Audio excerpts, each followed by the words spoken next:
पिछले एपिसोड का सीन दिखाया जाता है और एमसी कह रहा होता है द सर्वाइवल गेम जिसने मुझे इस स्थिति में डाल दिया, इसका नाम सेवियर राइजिंग या संक्षेप में एसर है। एक youthful academy story young adults के लिए। ये थोड़ा वीबू वाइब्स देता है लेकिन किरदार परिचित और स्थिर है। हमेशा की तरह मैंने गेम पूरा किया और अंत देखा। मुझे लगा कि यह मज़ेदार था और मैंने एक उपलब्धि हासिल की, लेकिन फिर अगले दिन मैं इसमें खिंच गया। क्या ये समझ में आता है? अरे ऐसा नहीं है कि मैंने गेम को गाली दी थी और मुझे किसी गॉड लाइक डेवलपर ने निशाना बना लिया। मुझे तो प्रोटैगनिस्ट से भी कोई खास लगाव नहीं था। मैंने डॉग कैम्बल का शरीर अपना लिया। उसके पास जरा भी ताकत नहीं है और वह एक गुमनाम विस्काउंट का उत्तराधिकारी है। वह इस दुनिया में एक तुच्छ अतिरिक्त पात्र है। कैम्बल विस्काउंट में मुख्य उद्योग खेती है। साथ ही वहाँ कोई कालकोठरी नहीं है जो पूरे साम्राज्य में पाई जाती हैं। ये तो एसआरएस फीचर फिल्म में मुश्किल से ही जिक्र किया गया था। इसीलिए एक विस्काउंट का बेटा इंपीरियल आर्मी में दाखिला ले, ये कहानी पूरी दुनिया को उल्टा पलट सकती थी। एमसी का पिता कह रहा होता है You're finally leaving, Dodd. Yes, father. I'll be going now. MC का पिता रोते हुए कहता है You're the pride of our Viscounty. Take care. Don't cause any trouble. एल फंटे वह जगह है जहाँ पूरे साम्राज्य के कुलीनों के बच्चे इकट्ठा होते हैं और गांव के सभी लोग उसे अलविदा कह रहे होते हैं। Best thing you, a Viscount son, can do is to not attract any attention. Okay? I said. I understand. System screen दिखाई देती है और दिखाता है Status info. Strength. Agility. Endurance. Luck. Authority. No skills. Mastery info. No special proficiencies. Special gift. सोचता है All F's. Even I, a veteran, have never seen such ridiculously trashy starting stats. Main quest, enter the academy and get appointed to a class. और screen पर लिखा आता है According to the game system, if you ignored a quest, it's game over. चूंकि मैं जिस एल्फेंटी academy में दाखिला लेने वाला हूँ वहाँ विलन्स की हिंसा के कारण अराजकता फैल जाएगी। मैं अपनी जिंदगी को खतरे में डालने वाला कोई भी काम नहीं करूँगा। इसी कहता है चिंता मत करो पिताजी, मैं पूरी कोशिश करूँगा कि किसी का ध्यान मेरी ओर न जाए। मेरा मतलब वो नहीं था। मेमसी कहता है मैं विस्काउंटी की प्रतिष्ठा बढ़ाने का कोई अनावश्यक सपना नहीं पालूंगा। मैं अपनी ग्रेड्स भी औसत से नीचे ही रखूंगा। मेरा मतलब वो नहीं था। और फिर एमसी सोचता है प्रोटैगनिस्ट अपने आप ही सब कुछ नहीं संभाल लेगी। अपनी ओर ध्यान न खींचना ही एक सच्चे अकेले रहने वाले इंसान की पहचान है। मेरी एकेडमी लाइफ शुरू हो गई है, घबराते हुए सोच रहा था, लेकिन उसके सामने एक लड़की दिखाई देती है जो बैठकर कॉफी पी रही होती है। यह तो वही प्रिंसेस है। प्रिंसेस कहती है वही गाड़ी में। एमसी सोचता है और घबराया भी होता है एलनोर द ब्लड थर्स्टी। एलनोर जिसने लाशों का पहाड़ खड़ा किया। एलनोर एलेनरिस लट्रस्तान, वह इस दुनिया की फाइनल बॉस है। परिदृश्यों में वह और हीरो लगातार लड़ते रहते हैं और उसकी मानसिक स्थिति बिगड़ती जाती है। ग्रे डीमन की सुप्त अवस्था एलनोर के शरीर को निगल जाती है और उसे फाइनल बॉस में बदल देती है जिससे केवल हीरो ही मुकाबला कर सकती है। एलनोर कहती है क्या तुम्हें डॉक्टर की ज़रूरत है? तुम्हारा चेहरा ठीक नहीं लग रहा। एमसी कहता है नहीं, मैं ठीक हूँ। एलनोर कहती है ट्रिस्टन ड्यूकडम अपनी छवि के बारे में बहुत चिंतित लगता है। मैं यहाँ बैठी हूँ प्रथम श्रेणी में नहीं, ये एक सोचा समझा निर्णय है ताकि हम उच्च रैंकिंग वाले लोग पहुंच में दिखें। आपको चिंता में डालने के लिए खेद है। एमसी कहता है जो भी मेरे साथ एक ही गाड़ी में यात्रा करता है वही अभिव्यक्ति करता है। वह मेरी यादों से अलग है। एलनोर का वर्णन मेरिटोक्रेटिक, परफेक्शनिस्ट और साहसी के रूप में किया गया था। उसकी इस संवेदनशील पक्ष का क्या मतलब है? तुम जवाब क्यों नहीं दे रहे? क्या तुम कुछ और जानना चाहते हो? एमसी सिर खुजलाते हुए कहता है नहीं, कुछ नहीं। तुम अप्रत्याशित रूप से दयालु हो। अप्रत्याशित रूप से? क्या तुमने मेरे बारे में बुरी बातें सुनी हैं? क्या हम पहले मिले हैं? एमसी सोचता है मैं वास्तव में पागल हूँ। बस सुना था कि तुम काफी सख्त हो। तुम एक अजीब व्यक्ति हो। हाँ, खैर मैं ये बहुत सुनता हूँ। और सोचता है मैं एक अतिरिक्त हूँ। शामिल मत हो, शामिल मत हो। मुझे चुप रहकर बाहर देखना चाहिए। सोचने पर आसपास का दृश्य शानदार है। चट्टानें भी हमारी ओर लुढ़क रही हैं। सोच ही रहा होता है कि एक पत्थर ऊपर से आ रहा होता है, चौंक जाता है, ये क्या? और कहता है स्टूडेंट काउंसिल प्रेसिडेंट, और हाथ आगे करते हुए कहता है माफ कीजिए, और वह पत्थर गाड़ी के ऊपर गिर जाता है। एक पेंडेंट सक्रिय हो जाता है, in armour recognition and creation for adult skeletons. एलनोर के पास यह हमेशा रहता है। एमसी लड़की को कसकर गले लगा लेता है और कहता है मैं अपने सभी आंकड़े एफ होने के साथ इससे नहीं बच सकता। लड़की बोलती है तुम ठीक हो? एमसी कहता है मैं ठीक हूं और तुम लोग, उसका मुंह तो देखो, भाई लोग कहाँ पे हैं? क्या तुम हिल सकते हो? तुम भारी हो। उसके बाद एमसी धीरे धीरे उठ जाता है और कहता है मुझे खेद है। एलनोर कहती है कोई बात नहीं, तुमने मुझे बचाने के लिए ऐसा किया। ये पहली बार है जब कोई पुरुष मुझसे इतनी आगे बढ़कर मिला है, लेकिन धन्यवाद। मैं तुम्हारे इरादों को समझती हूँ, इसलिए माफ़ी मत मांगो। एमसी सोचता है मैंने उस पर झपट्टा मारा ताकि मैं उसके कवच का लाभ उठा सकूं। एलनोर उठती है और पूछती है तुम्हारा नाम क्या है? मुझे ऐसा लगता है कि अगर मैं जवाब दूं तो मैं उससे अक्सर टकराऊंगा। फिर मुझे कहना चाहिए अगर मैं तुम्हें बताऊं तो तुम उसका क्या करोगे? मेरा नाम डॉड कैम्बल है। ठीक है, मैं इसे नहीं भूलूंगी, मैं बाद में तुम्हें चुकाऊंगी। सिस्टम स्क्रीन पर आता है। आपने एक विलन की रुचि प्राप्त की है और कहता है विशेष उपहार की शर्तें पूरी हो गई हैं। आपने डेस्परेट सर्वाइवल और डेडली चार्म कौशल प्राप्त किए हैं। एमसी कहता है क्या? और कोई कह रहा होता है क्या ये इसलिए है क्योंकि ये ट्रेन एल्फेंटी से है। एक डॉक्टर कहता है विशेष सुरक्षा उपायों के कारण ज्यादा हताहत नहीं हुए, गाड़ी से गंतव्य तक पहुंच जाते हैं। सिस्टम स्क्रीन पर आता है। उपहार नंबर 1, फेडेड अट्रैक्शन। जैसे जैसे आप उन लोगों से अधिक रुचि प्राप्त करते हैं जिनमें बुरे लक्षण हैं, आपको विभिन्न पुरस्कार मिलेंगे। एमसी कहता है कोई आश्चर्य नहीं कि मैं शर्त को किसी भी तरह से खोज नहीं सका। कैम्बल विस्काउंटी में बुरे लक्षणों को भूल जाओ, उस खुशमिजाज जगह में किसी को तटस्थ खोजना भी मुश्किल है। बिल्कुल उपहार अनलॉक नहीं हुआ था। क्या मुझे देखना चाहिए कि मुझे क्या मिला? सिस्टम स्क्रीन पर आता है। कौशल डेस्परेट सर्वाइवल रैंक है। आपके आंकड़े जरूरत के समय बढ़ते हैं, प्रभाव खतरे के अनुपात में होता है। कौशल डेडली चार्म रैंक। उन लोगों से रुचि प्राप्त करना आसान है जिनमें बुरे लक्षण हैं। स्थिति जितनी अधिक चरम होगी, प्रभाव उतना ही मजबूत होगा। Faded attraction. एमसी कहता है ईविल ट्रेट्स। इस गेम में जिनके पास ईविल ट्रेट्स हैं, एक योद्धा जो लड़ाई के लिए पागल हो जाता है, एक मानसिक रूप से विक्षिप्त तलवारबाज जो 3 कदम के दायरे में आने वाले को काट डालता है, एक हिंसक हत्यारा जो पैसे मिलने पर किसी को भी मार देता है, एक प्रतिभाशाली जादूगर जिसे किसी भी चीज का एहसास नहीं होता। ये सब देखकर एमसी घबरा जाता है और कहता है They're all annoying humans। हाँ, लेकिन अभी तो सब ठीक है ना? मेरे लिए सबसे जरूरी है कि मैं ऐसे कौशल हासिल करूं जो मेरी जिंदगी बचाने में मदद करें। एमसी सोचता है मुझे अजीब बात यह लग रही है कि स्किल रैंक के रूप में दिख रही है। मैं एक एसआर वेटरन हूं, लेकिन मैंने ऐसा पहले कभी नहीं देखा। इसका क्या मतलब है? कोई कह रहा होता है भले ही ये दुर्भाग्यपूर्ण घटना हुई, लेकिन मैं आप सभी का धन्यवाद करता हूं कि आप सुरक्षित यहाँ पहुंचे। इस साल के नए छात्र सच में अविश्वसनीय हैं। एमसी से कोई पूछता है छात्र, मैंने सुना कि तुम ट्रिस्टन राजकुमारी के साथ यात्रा कर रहे थे। तुम तो एक विस्काउंट के बेटे हो जिनकी कोई जान पहचान भी नहीं है ना? मैं भी एक एलिफेंटे एकेडमी का पूर्व छात्र हूँ और एक मामूली नोबल परिवार से हूँ। क्या तुम्हें लगता है कि इतने सारे लोगों में से पत्थर तुम्हारी गाड़ी पर निशाना साधकर फेंका गया? यह सिर्फ एक संयोग था। ट्रिस्टन ड्यूकडम के बहुत सारे दुश्मन हैं। बेहतर होगा कि तुम उससे दूर रहो। अगर तुम उच्च कुलीनों के साथ रहोगे तो तुम्हें ही नुकसान होगा। एमसी जवाब देता है मैं इसे ध्यान में रखूंगा। तभी सिस्टम स्क्रीन प्रकट होती है। एलनोर डीडू जब तक पहले ट्रस्ट स्टेज से जुड़ी घटना घटित नहीं होती। एमसी सोचता है मेरा तो हाल ही खराब है। मैं पहले ही इस झमेले में फंस चुका हूँ, चाहूँ या न चाहूँ। इस एकेडमी में तो अफवाहें उड़ना आम बात है, लेकिन ये लड़की फाइनल बॉस बनने की सबसे प्रबल दावेदार है। सिर्फ उसके पास खड़े होने से भी मौत करीब आ सकती है। कोई एमसी को पुकारता है डाउड कैंपबेल, तुम हरामी, तुम ख्यालों में कहाँ खोए हुए हो? कोई और कहता है देखो इस देहाती को।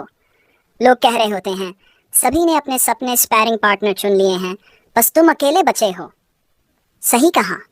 एंट्रेंस सेरेमनी के बाद प्रैक्टिकल इवैल्यूएशन तुरंत शुरू हो जाता है। फिर वह आदमी कहता है, तुम्हारा प्रतिद्वंद्वी खुद ब खुद तय हो गया है।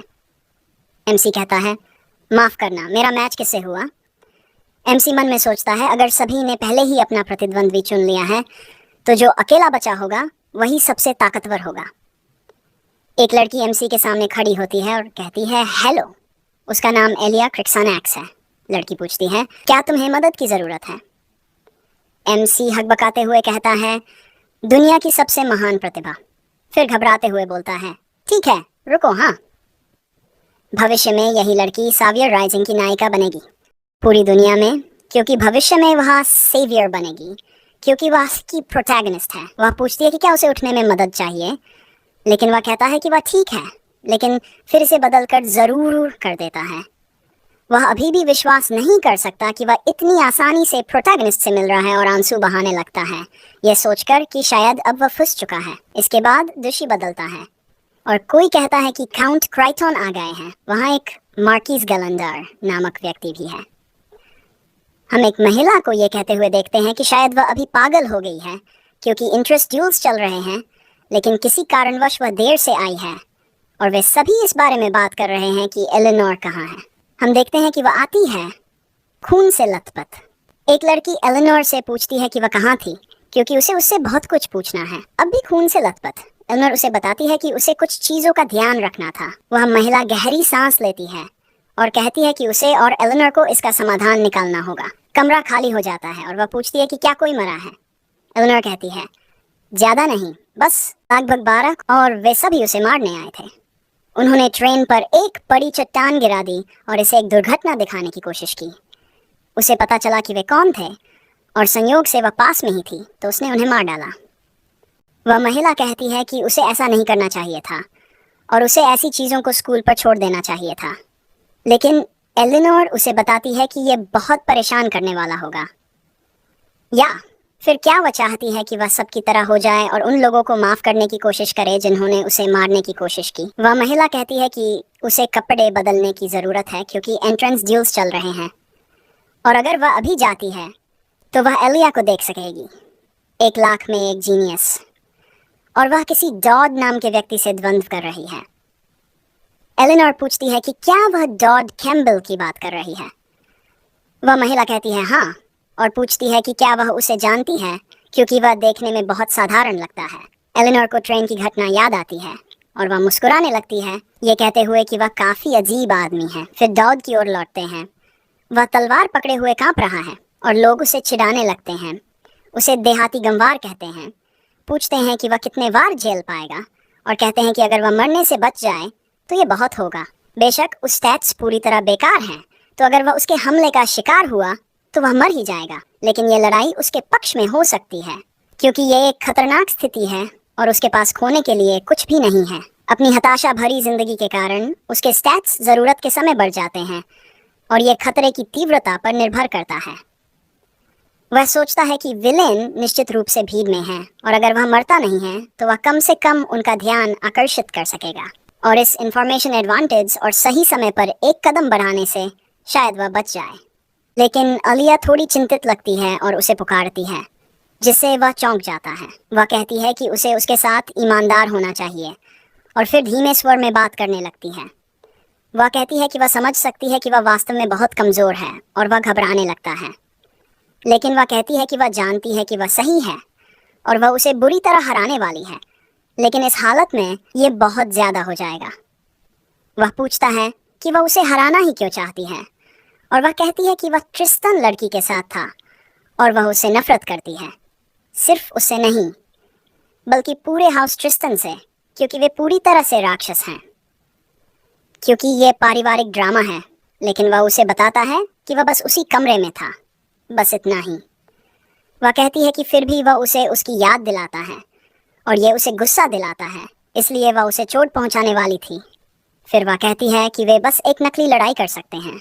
ईमानदारी से कहता है कि यह विचार बुरा नहीं है, लेकिन अगर वह जल्दी से मजबूत नहीं हुआ तो अगले 2 दिनों में उसकी जान खतरे में होगी, क्योंकि उसके बचने का एकमात्र तरीका यही है कि उसे यहाँ नोटिस किया जाए। वह कहता है कि वह चाहती है तो पूरी ताकत से हमला कर सकती है, और फिर वह कहता है कि उसे एलिनोर सच में बहुत पसंद है। अलिया गुस्से में दिखती है और अपनी प्रैक्टिस स्वॉर्ड की पकड़ और कस लेती है, ये पूछते हुए कि क्या वह सच में गंभीर है। बिल्कुल, लेकिन अगर वह सच में चाहती है कि वह पूरी ताकत से लड़े, यह अकेला तरीका है। और वह कहता है जितनी गंभीर तुम्हारी नफरत है उतना ही गंभीर मैं भी हूँ। अब सक्रिय हो गया है और उसे बदले में उपहार मिले हैं। आलिया कहती है कि उसे इस पर बिल्कुल भी बुरा नहीं लगेगा और वह सीधा उसकी ओर भागती है और वार करती है। वह किसी तरह बचने में सफल हो जाता है, लेकिन उसकी स्वॉर्ड की किस्मत इतनी अच्छी नहीं होती। वह पूरी तरह से 2 हिस्सों में कट जाती है। वह उसे देखता है और समझ जाता है कि उसने बहुत बड़ी गलती कर दी है। वह चकित होकर कहती है कि अगर वह इससे बच सका तो इसका मतलब है कि वह पूरी तरह कमजोर नहीं है। फिर वह अपनी स्टैंस बदलती है और कहती है कि अब वह थोड़ा और जोर से वार करने वाली है और वह एक जबरदस्त थ्रस्ट के लिए आगे बढ़ती है। डॉड का दिल तेजी से धड़कने लगता है। स्टेटस विंडो प्रकट होता है जो बताता है कि एक डेंजरस सिचुएशन का पता चला है, लेकिन यह जानलेवा नहीं है और उसकी स्केल एक्स रैंक पर सक्रिय हो गई है। उसका हाथ नीले रंग में चमकने लगता है और वह डोमेस्टिक वायलेंस नो जुत्सु का सीधा वार उसके चेहरे पर कर देता है। वह कहता है कि एक्स रैंक वाकई पागल करने वाला है क्योंकि यह सबसे ऊंचा रैंक है। आलिया उसे देख रही होती है, जबकि वह खुद इस बात से चौंका होता है कि उसका पंच सही से लगा भी कैसे। वह पूरे स्टेज पर उड़ती हुई दीवार से टकराती है, उसके मुंह से खून निकलता है और बाकी स्टूडेंट्स अविश्वास में देख रहे होते हैं, इतना ज्यादा कि वह जोरदार ब्लू लाइट के साथ दीवार में फट जाती है। डॉड पूरी तरह इनकार में होता है। वह समझ जाता है कि ये ठीक उसके उलट हुआ जो वह चाहता था, क्योंकि अब वह सबसे अलग दिख रहा है और बाकी स्टूडेंट्स डरे हुए हैं, क्योंकि किसी तरह डॉड, जिसने अपने पहले ही दिन एल्फोन एकेडमी में हर स्टैट में F रैंक हासिल की थी, उसने दुनिया की मेन कैरेक्टर को सफलतापूर्वक हरा दिया। और कुछ टीचर आपस में बात कर रहे होते हैं। पहला अनुमान यह है कि वह एक पागल कॉनमैन है। उनमें से एक कहता है कि उसकी राय बहुत जल्दी बदल गई और हमें पता चलता है कि उस आदमी का नाम कॉनरैड है। वह कहता है कि वैसे भी यह समझ में नहीं आता, क्योंकि उनके जैसे सभी लोग जिनके पास इनसाइट है, वे जानते हैं कि ड्यूल से पहले डॉड के पास कोई कम्बैट स्किल या पावर नहीं थी, लेकिन वह स्ट्राइक पूरी तरह असली था। एक महिला पूछती है कि उसका मतलब असली से क्या है। वह कहता है कि वह यह कह रहा है कि एल्फोन में कोई भी उस हमले के बाद सही सलामत नहीं रह सकता, उसके खुद के अलावा भी नहीं। अलिया, जो भविष्य की महान वॉरियर बनने वाली थी, उसे हराने की संभावना शून्य थी, लेकिन किसी इलीगल सब्सटेंस या किसी और मेथड के जरिए उसने अस्थायी रूप से अपनी पावर बढ़ा ली। और दूसरी संभावना यह है कि वह सचमुच का एक राक्षसी जीनियस है।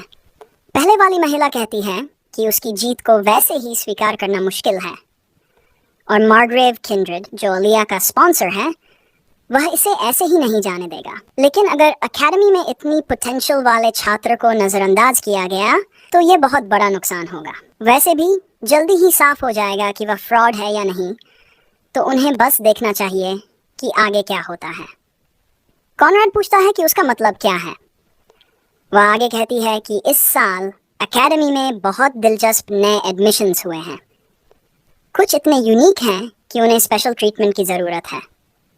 तो अगर वह सच में उतना ही स्पेशल है जितना कॉनराड सोच रहा है, तो उसके लिए वहाँ अपनी भूमिका निभाना आसान होगा। फिर हम स्कूल न्यूज़पेपर में देखते हैं कि वहाँ अफवाहें उड़ाई जा रही हैं कि वह शायद एम्पायर्स नाइट कमांडर का बेटा हो सकता है और एकेडमी में कदम रखने वाला अब तक का सबसे महान टैलेंट हो सकता है। डॉड निराशा में सांस छोड़ता है और कहता है कि न तो असली दुनिया की न्यूज़ और न ही इस गेम की न्यूज़ किसी लायक है। स्टेटस विंडो प्रकट होता है जिसमें लिखा होता है कि ये प्रोफाइल उपहार से संबंधित है। हम देखते हैं कि एलेनोर का ट्रस्ट लेवल 2 तक बढ़ गया है और कैरेक्टर इवेंट में रिवॉर्ड तैयार है। कोई बैरन आर्मुड भी उसमें रुचि लेने लगा है, ठीक वैसे ही जैसे विस्काउंट लुपिन, और यह सूची बस बढ़ती ही जा रही है। डॉड समझता है कि ये क्यूरियोसिटी इंटरेस्ट ट्रस्ट में बदलता है और इन पॉइंट्स का इस्तेमाल स्टोर में किया जा सकता है। और अब तक जिसकी क्यूरियोसिटी सबसे ज़्यादा है वह कोई और नहीं बल्कि एलेनोर है। लेकिन वह सोचता है कि आखिर फाइनल बॉस को उसमें इतनी दिलचस्पी क्यों है। जैसे ही वह उसका रिवॉर्ड प्राप्त करता है, ये कोई और नहीं बल्कि ट्रिस्टन स्वॉर्ड टेक्निक होती है। जैसे ही उसे उसका इनाम मिलना शुरू होता है, वह देखता है कि ये कोई और नहीं बल्कि ट्रिस्टन स्वॉर्ड टेक्निक है। वह कहता है कि ये तो पूरी तरह से मुफ्त में चुरा लिया। समस्या यह है कि हाउस ट्रिस्टन राक्षसों से जुड़ा हुआ है, लेकिन उसे इससे कोई फर्क नहीं पड़ता। वह ये भी सोचता है कि आलिया का नाम कैरेक्टर इन्फॉर्मेशन में क्यों है, क्योंकि उपहार केवल उन्हीं विलेंस के लिए होते हैं जो उसमें सकारात्मक रुचि रखते हैं। लेकिन वह न तो विलेन है और न ही उसमें कोई रुचि रखती है। तभी कोई दरवाज़ा खटखटाने लगता है और हम उसे ये पूछते हुए सुनते हैं, क्या ये डॉड का कमरा है? वह कहता है कि आवाज़ जानी पहचानी लग रही है और ये कोई और नहीं बल्कि आलिया है, जो पूछ रही है कि क्या वह अंदर आ सकती है। वह सोचता है कि ये यहाँ क्यों आई है। वह सोचता है कि शायद अगर वह चुपचाप बैठा रहे तो वह चली जाएगी, लेकिन कहती है कि उसे पता है कि वह अंदर है और अगर उसने जवाब नहीं दिया तो वह दरवाज़ा तोड़ देगी। वह पूछता है, क्या तुम पागल हो? वह यह सुन लेती है और कहती है, तो तुम वाकई अंदर हो, अब दरवाज़ा खोलो, मुझे तुमसे कुछ कहना है। क्या कहना है? वह हल्का सा ब्लश करने लगती है और कहती है कि उसे लगता है कि वे एक दूसरे को थोड़ा और जान सकते हैं। वो सोचता है कि अब ये क्या हो रहा है। वह कहती है कि उसे इस बहाने में जाना चाहिए था, पूछते हुए, तुम इतने अकड़ू क्यों हो? जैसे ही उसे मजबूरन उसके कमरे से बाहर किया जाता है, वह कहती है कि इस लड़के में कुछ अजीब है और वह ये भी नहीं जानती कि किसी लड़के से दोस्ती कैसे की जाए। तभी वह एलेनर से टकरा जाती है, जिससे कुछ चीज़ नीचे गिर जाती है। नर कहती है, तुम्हें देखना चाहिए था कि तुम कहाँ जा रही हो। आलिया नीचे झुककर उसे उठाने लगती है और माफ़ी मांगती है। इल्नर उसके बैंडेजेस देखती है और पूछती है कि क्या वह घायल है। जब उसकी ओर देखती है तो उसे सिर्फ अपने भाई की आवाज़ याद आती है, भाग जाओ। और वह खुद एक जलते हुए तूफान के सामने खड़ा था। अब उसे एहसास होता है कि वह ट्रिस्टन के सामने खड़ी है और उसका गुस्सा बढ़ने लगता है। वह अपने ब्लेड की ओर हाथ बढ़ाती है, लेकिन फिर कहती है कि मैं ठीक हूँ। उसे एहसास होता है कि उसने यह सब इंस्टिंक्ट में कर दिया था, तो वह तुरंत अपना हाथ हटा लेती है। वह एलेनर की तरफ देखती है, लेकिन उसे यह भी नहीं पता कि वह अभी किस स्तर पर उसे हरा भी सकती है या नहीं। उसकी ओर अपना हाथ बढ़ाती है, लेकिन आलिया इसे गलत समझ लेती है। वह सोचती है कि कोई तो कारण होगा कि वह मेरे ब्लेड की ओर हाथ बढ़ाने पर भी प्रतिक्रिया नहीं दे रही। एलेनर कहती है, इसे वापस दे दो। बिल्कुल इसे पूरी तरह गलत समझ रही है, क्योंकि एलेनर को उसकी परवाह भी नहीं है। वह घबराते हुए उसका बैग वापस करती है और सोचती है कि डॉड का इससे क्या रिश्ता है। फिर वह एलेनर को बताती है कि डॉड का कमरा नीचे गलियारे में दाईं ओर है। एलेनर कहती है, रुको, और पूछती है कि उसे कैसे पता कि उसका कमरा कहाँ है। आलिया जल्दी से जवाब देती है, मैं उसके साथ पूरे समय थी। एलेनर का चेहरा गुस्से से सख्त हो जाता है। किस लिए? आलिया उलझन में पड़ जाती है। वह इतनी आक्रामक क्यों हो रही है? वह समझ नहीं पा रही थी। वह हिचकिचाते हुए कहती है, मैं बस नए छात्रों में से किसी एक से दोस्ती करना चाहती थी। एलेनर तुरंत जवाब देती है, नए छात्रों को विपरीत लिंग से मिलजोल करने की मनाही है। जब आलिया कहती है कि उसमें ऐसा कोई नियम मेंशन नहीं था, तो एलेनोर कहती है कि उसने अभी अभी ये नियम बनाया है और अब उसे उसके कमरे में जाने की अनुमति नहीं है। आलिया पूछती है कि फिर उसका उससे क्या रिलेशनशिप है, लेकिन एलेनोर कहती है कि वह उसके लिए कुछ भी नहीं है, लेकिन जो कुछ उसने अभी कहा है उसे याद रखना चाहिए। आलिया को याद आता है कि उसने ड्यूल के दौरान उसके बारे में क्या कहा था।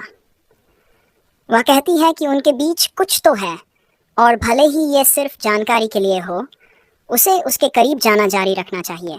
Class assignment exam.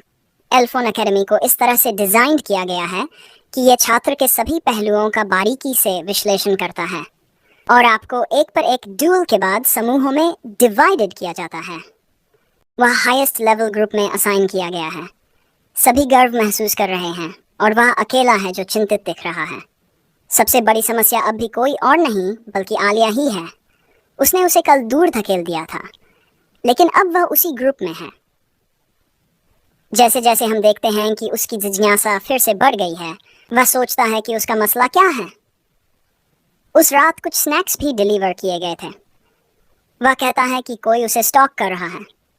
मैं सोचता हूँ कि यह सब क्यों हो रहा है। ग्रुप 1 को बुलाया जाता है।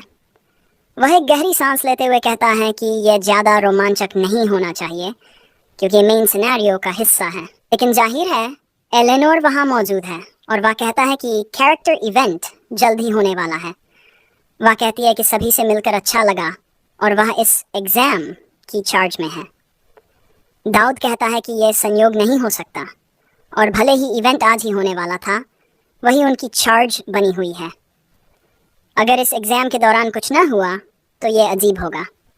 शिक्षकों ने तय किया कि अगर दाऊद वास्तव में इतना प्रतिभाशाली है तो वे ये देखने में रुचि रखते हैं कि वह क्लास असाइनमेंट एग्जाम्स में कैसा प्रदर्शन करता है, और वे पहले से ही ये तय कर चुके थे कि अगर ज़रूरत पड़ी तो एलेनोर उनकी चार्ज होगी।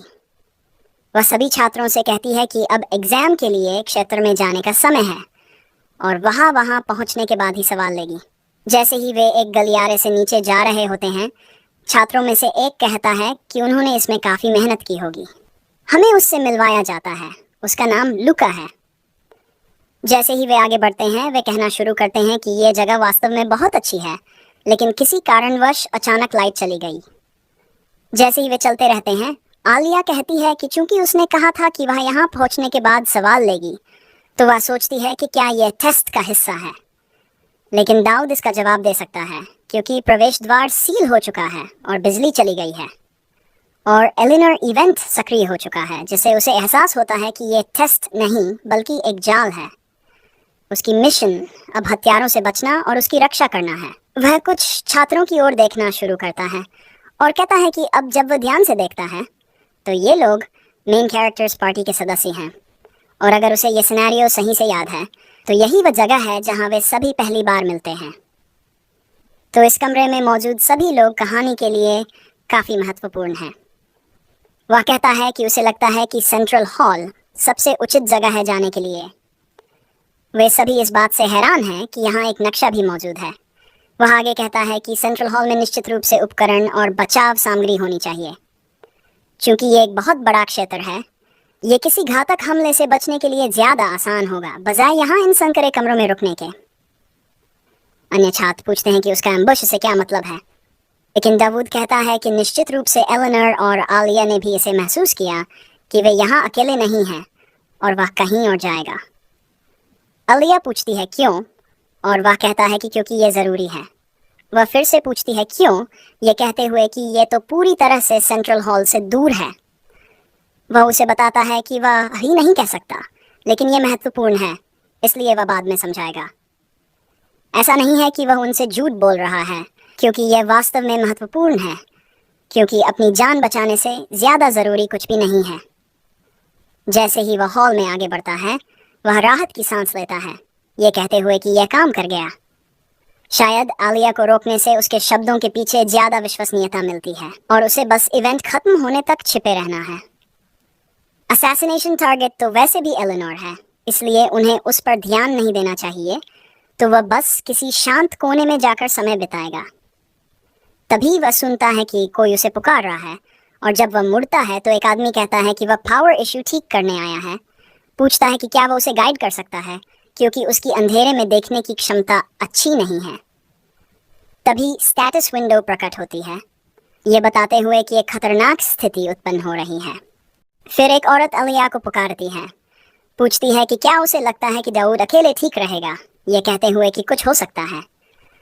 वह कहती है कि उसके पास ज़रूर कोई योजना होगी, क्योंकि वह ज़रूर कुछ न कुछ कर रहा होगा। लेकिन ऐसा लगता है कि उनके साथ कुछ होने वाला है, क्योंकि वह कमरे में सभी को महसूस कर सकती है। एलेनोर भी ऐसा ही करती है। लेकिन फिर वापस दाऊद की ओर हम देखते हैं कि वह अजीब आदमी उसके साथ चल रहा है, और ब्रो अजीब तरीके से चल रहा है। वह कहता है कि एडवांस पार्टी को उस डेविलिश औरत ने पहले ही खत्म कर दिया है, लेकिन ऐसा सिर्फ तब है जब वह आसपास नहीं था। यहाँ तक कि ये आदमी भी आसानी से धोखा खा गया, क्योंकि उसे लगता है कि उसने दाऊद को बेवकूफ़ बना दिया है। वह कहता है कि एक प्रोफेशनल असैसिन होने के नाते वह सिर्फ किसी की चाल डाल देखकर उनके स्तर का अंदाज़ा लगा सकता है। यह आदमी पूरी तरह से एक नौसिखिया है, और वह इसे मारने से पहले इसके साथ खेल सकता है, तो वह इसका शरीर लेगा और फिर लेडी ट्रिस्टन को खत्म कर देगा। दाऊद मुड़ता है जैसे ही उसे एक आवाज़ सुनाई देती है, केवल ये देखने के लिए कि वह आदमी अपनी छोटी मांसल त्वचा को फाड़ रहा है। दाऊद ने गहरी सांस ली जैसा कि अपेक्षित था, और वह पहले से ही जानता था कि यह हज़म्द है। हज़म्दी हैरान होता है, लेकिन दाऊद आगे बढ़ता है, ये कहते हुए कि अगर ये कोई और शक्तिशाली होता तो वह खतरे में पड़ सकता था। लेकिन वह सच में राहत महसूस कर रहा है, क्योंकि उसकी चाल ढाल और बाकी सब कुछ यह साबित करता है कि वह वही पुराना आदमी है जिसे वह जानता है। हज़म्द आश्चर्य करता है कि दाऊद उसके हताश अस्तित्व के अब ए रैंक होने के बारे में क्या कहता है, और दाऊद कहता है कि वह शब्दहीन है, लेकिन फिर भी वह केवल एक कमज़ोर इंसान है और वह उसे तुरंत ख़त्म कर देगा। और फिर सीन बदलकर असैसिन्स को दीवारों से टकराते हुए दिखाता है, और वे बस सीधे स्टूडेंट असैसिन गैंग वायलेंस का शिकार हो रहे हैं, क्योंकि हर कोई इन लोगों की धुनाई कर रहा है। यहाँ तक कि लूका ने भी उन्हें बुरी तरह पछाड़ दिया, और वे कह रहे हैं कि ये लोग उम्मीद से भी ज़्यादा कमज़ोर हैं। आलिया फाल्कास से कहती है कि इन लोगों को फ्रीज कर दो, और वह सोचती है कि एलेनोर क्या कर रही है। तभी हम देखते हैं कि एलेनोर ज़मीन पर ज़ोर से पैर पटकती है और अपनी तलवार आगे धकेलती है, जिससे 4 असैसिन सीधे पास की दीवार में जा टकराते हैं। फिर वह अपनी पोजीशन नीचे करती है, और इससे पहले कि वे ज़मीन पर गिरें, वह उनमें से एक के हाथ को दीवार में घोंप देती है। पूछती है कि क्या यहाँ मौजूद लोगों के अलावा और भी कोई है। वह कहती है कि अगर उसने जवाब नहीं दिया तो वह उसकी गर्दन तोड़ देगी। थोड़ी देर बाद हम देखते हैं कि पाल्कास ने उनके हाथों को फ्रीज कर दिया है, और पूछता है कि क्या वे हैज़म टू द क्रेसेंट मून के बारे में बात कर रहे हैं, और क्या वह इस इमारत में या आसपास है। वह आदमी कहता है कि वह उसे यह नहीं बता सकता, तो वह अपनी एड़ी से उसके चेहरे पर लात मारती है, जिससे वह ज़मीन में धंस जाता है। फिर वह पूछती है कि क्या वह असैसिन इस वक्त यहाँ मौजूद है या नहीं, और धीरे धीरे और ज़्यादा दबाव डालने लगती है, जिससे उसकी हड्डियों के चटकने की आवाज़ सुनाई देती है। वह आदमी तुरंत गिर जाता है और कहता है हाँ, और वह हमारे साथ आया था। आलिया पूछती है कि उसे इतनी दूर जाने के लिए क्या मजबूर कर रहा है, और एलेनोर कहती है कि उन्होंने उसे मारने की कोशिश की, और कि हैज़म टू द क्रेसेंट मून एक ऐसा असैसिन है जो किसी को मारकर उनकी शक्ल अपना सकता है, तो इस इमारत में उनके अलावा उसका सिर्फ एक ही लक्ष्य हो सकता है। आलिया कहती है सोचने वाली बात है, यहाँ सिर्फ एक ही व्यक्ति नहीं है, और वे गलतफहमी में पड़ जाते हैं, ये सोचते हुए कि दाऊद ने खुद को चारे के रूप में इस्तेमाल किया ताकि सबसे ताकतवर दुश्मन को बाहर निकाल सके। आलिया पूछती है कि अगर वे असैसिन उसके पीछे पड़े हैं तो वह ऐसा क्यों करेगा, ये सोचते हुए कि दाऊद उसके लिए इतना कुछ क्यों कर रहा है और उनका रिश्ता क्या है। एलेनोर कहती है कि उसने पहले ही बता दिया था कि हमारे बीच कुछ भी नहीं है, जहाँ तक उसे पता है, कम से कम, लेकिन आलिया को नहीं पता कि यह सच है या नहीं। वापस हैज़म के अंदरूनी विचारों पर, वह कहता है कि वह एक प्रोफेशनल असैसिन है, और गार्डियन सोल एक बैरियर ऑफ नॉन स्लैशिंग माना जाता है जो केवल हथियारों पर प्रतिक्रिया करता है। तो फिर ये दुनिया में सबसे अजीब जगह पर क्यों मौजूद है? यह स्कूल एक प्राचीन और रहस्यमयी जगह है, तो उसे लगता है कि यह समझ में आता है, लेकिन इससे कोई फर्क नहीं पड़ता, क्योंकि एक असैसिन खुद भी एक हथियार होता है। लेकिन किसी कारण से प्रो की बुरी तरह पिटाई हो रही है, और वह सोच रहा है कि उसके साथ ये सब कैसे हो रहा है। दाऊद उस पर स्वॉर्ड कॉम्बोस कर रहा है, और ये पता चलता है कि वह ट्रिस्टन स्वॉर्ड टेक्निक का उपयोग कर रहा है, जिससे उसकी प्रोफिशिएंसी बढ़ रही है। वह राहत की सांस छोड़ता है, क्योंकि उसकी चाल काम कर गई। लेकिन हज़म्दी उस तकनीक को पहचान लेता है और कहता है कि लगता है उसे दाऊद से पंगा नहीं लेना चाहिए था। फिर वह कहता है कि उसने देख लिया कि दाऊद उसे चारा बना रहा था, और पूछता है कि वह आखिर है कौन। दाऊद पूरी तरह से कंफ्यूज हो जाता है, क्योंकि जाहिर है सब लोग उसकी योजना को गलत समझ रहे हैं। तभी उसकी डेडली चार्म एक्टिवेट हो जाती है, और विलन उसकी योजना से दंग रह जाता है। दाऊद कहता है कि गेम सिस्टम की वजह से सेफ पॉइंट पर कोई हथियार इस्तेमाल नहीं कर सकता, और इसी कारण उसने उसे शुरू में ही आर्मरी की ओर लुभाया था। हैज़मदी कहता है कि लगता है दाऊद के पास कोई जवाब देने का इरादा नहीं है और उसे मार ही डालना चाहिए। लेकिन दाऊद कहता है कि उसने ऐसा करने का कभी इरादा नहीं रखा था। हैज़मदी पूछता है क्यों। दाऊद उसे बताता है कि उसे बाकी सभी को यह खबर फैलानी है कि लेडी ट्रिस्टन के पास मत जाना। साथ ही कहता है कि यहाँ तक कि एक हत्यारा भी जिसकी क्षमता उसकी जैसी हो, लगभग मर ही गया था। उसे नहीं पता कि यह अनुरोध किसने किया था, लेकिन यह बहुत संभव है कि वे कोशिश करते रहेंगे। अगर ऐसा हुआ तो एलिनोर के ग्रे डीमन के मुक्त होने की संभावना बढ़ जाएगी, इसलिए वह शुरू से ही इस संभावना को खत्म करना चाहता है। हैज़म पूछता है कि अगर वह वापस आया तो वह क्या करेगा। दाऊद कहता है कि उसे दोबारा कोशिश करने दो, क्योंकि अगली बार वह उसकी रक्षा कर रहा होगा। वह पूछता है कि क्या वह उसके लिए इतनी महत्वपूर्ण है, और कहता है कि अगर वह ऐसा ही सोचना चाहता है तो हाँ, वह है। हैज़म फिर से चौंक जाता है, क्योंकि उसका डेडली चार्म सक्रिय हो जाता है।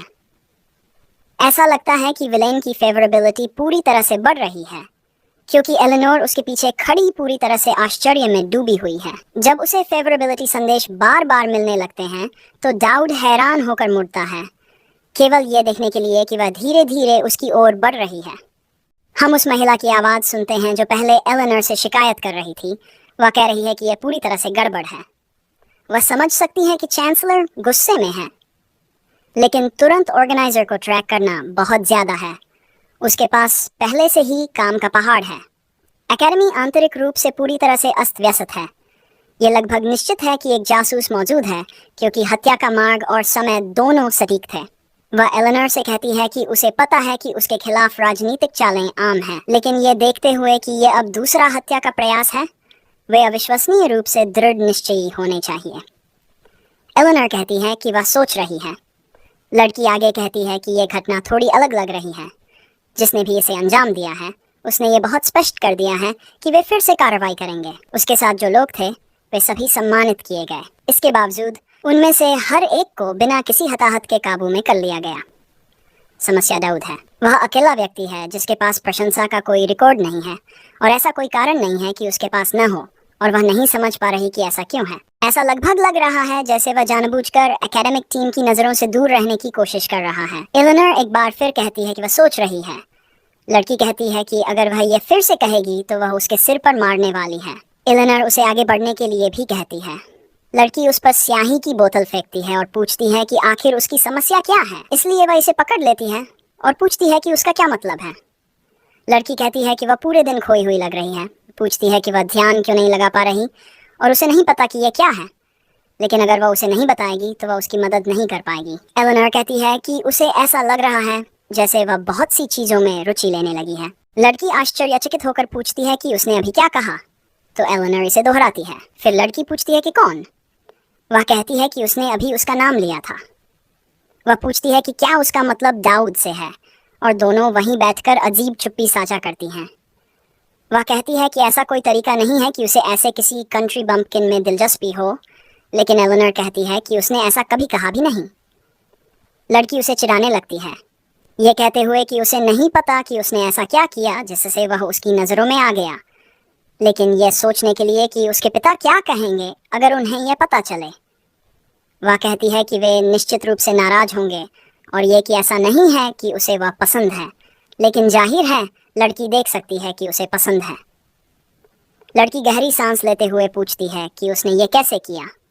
वह सोच रही थी कि क्या वह बस उससे अच्छा व्यवहार कर रहा था, लेकिन आमतौर पर वह शुरुआत में ही संदेह करने लगती, और उसे हाउस ट्रिस्टन की एक महिला के रूप में अधिक सावधान रहना चाहिए।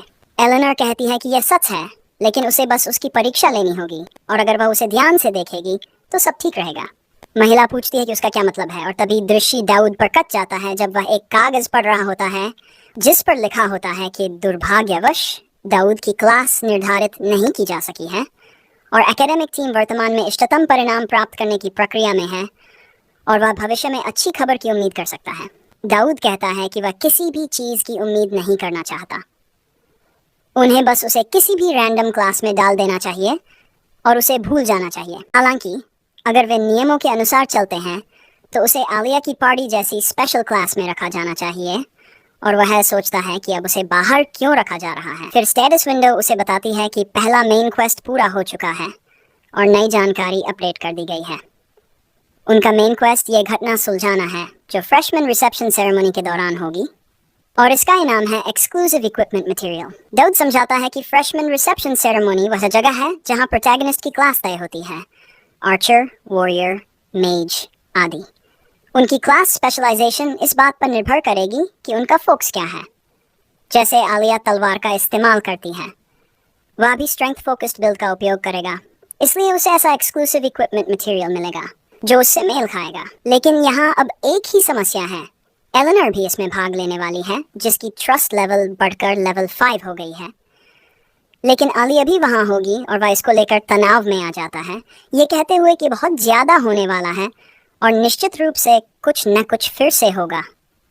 हम देखते हैं कि एलेनर की ट्रस्ट बढ़ने से उसे एक स्किल डुप्लीकेशन पास मिलता है, जिससे वह टारगेट की किसी एक स्किल की नकल कर सकता है। दाऊद कहता है कि यह पूरी तरह से पागलपन है, क्योंकि इसका मतलब है कि वह फाइनल बॉस की किसी स्किल को कॉपी कर सकता है, लेकिन अभी इसका इस्तेमाल करना पूरी तरह से बर्बादी होगी। हालांकि वह अभी एकेडमी की फूड चेन में सबसे ऊपर हो सकती है। ठीक वैसे ही जैसे प्रोटैगनिस्ट आलिया, एलेनर भी एक फाइनल बॉस है जो और भी मजबूत हो सकती है। वह बाद में कई चीट स्किल्स हासिल कर लेगी, इसलिए अभी इसका उपयोग करने का कोई कारण नहीं है। फिलहाल उसे आने वाले कुछ दिनों में होने वाले इवेंट के लिए तैयारी करनी होगी।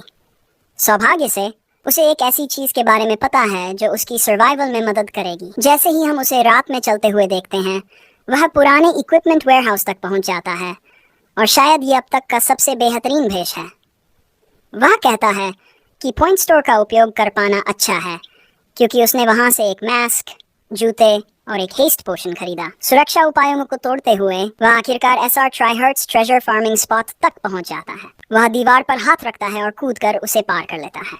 उसने एक वाइटैलिटी रिकवरी बिस्किट भी खरीदा, जिसका मतलब है कि उसकी स्टैमिना पूरी तरह से संतुलित है। वह कहता है कि ये एक सस्ते विज्ञापन जैसा लगता है, लेकिन ये बहुत अच्छा काम करता है। इसके बाद वह चारों ओर देखना शुरू करता है और असमंगोल के कमरे की तलाशी लेने लगता है। वह कहता है कि उसे बाकी सब कुछ मिल गया है, लेकिन सबसे महत्वपूर्ण चीज़ एक खास आइटम है। यह एक इंसेंस बर्नर है, जिसे अल्ट्रामा ऑफ डिविनिटी कहा जाता है, और इसमें 1000 वर्षों की प्राचीन शक्ति संचित है। वह उसे बाहर निकालता है और कहता है कि उसे वह सब कुछ मिल गया जिसकी उसे ज़रूरत थी, लेकिन तभी उसे एक अजीब सी आवाज़ सुनाई देती है। जब वह ऊपर देखता है तो कचरे का ढेर हिलने लगता है। वह आश्चर्यचकित होकर ऊपर देखता है, क्योंकि अब वह सीधे उसकी ओर गिरने लगा है। वह कहता है कि उसे पता था कि चीज़ें कुछ ज़्यादा ही सही जा रही थीं, और फिर कचरा उस पर गिर जाता है। जैसे ही धुआं छंटने लगता है, उलझन बढ़ जाता है, क्योंकि अब उसकी बाहों में कोई और नहीं बल्कि यूराया है। वह भी चौंक जाती है और वह समझाता है कि यूराया ग्रेहाउंडर चैप्टर 2 की बॉस है, जिसे कर्स्ड स्वॉर्ड गॉडेस कहा जाता है। जो आइटम उसने अभी उठाया था वह मूल रूप से उसी की है, इसलिए वह आमतौर पर यहीं रहती है। इसके बाद स्टेटस विंडो बताती है कि एक खतरनाक स्थिति का पता चला है, और तभी वह उसके हाथ से बाहर निकल जाती है। यह कहता है कि यह खतरा जीवन के लिए घातक है, इसलिए इसे एक एक्स रैंक स्किल के रूप में सक्रिय किया गया है। वह उससे कहता है कि उसे जगाने के लिए माफ़ करना, लेकिन वह सीधा अपनी चेन से उसके सिर पर वार कर देती है, और हम देखते हैं कि चेन के अंत में एक ब्लेड जुड़ा हुआ है। वह झुककर मैट्रिक्स स्टाइल उस हमले से बचता है।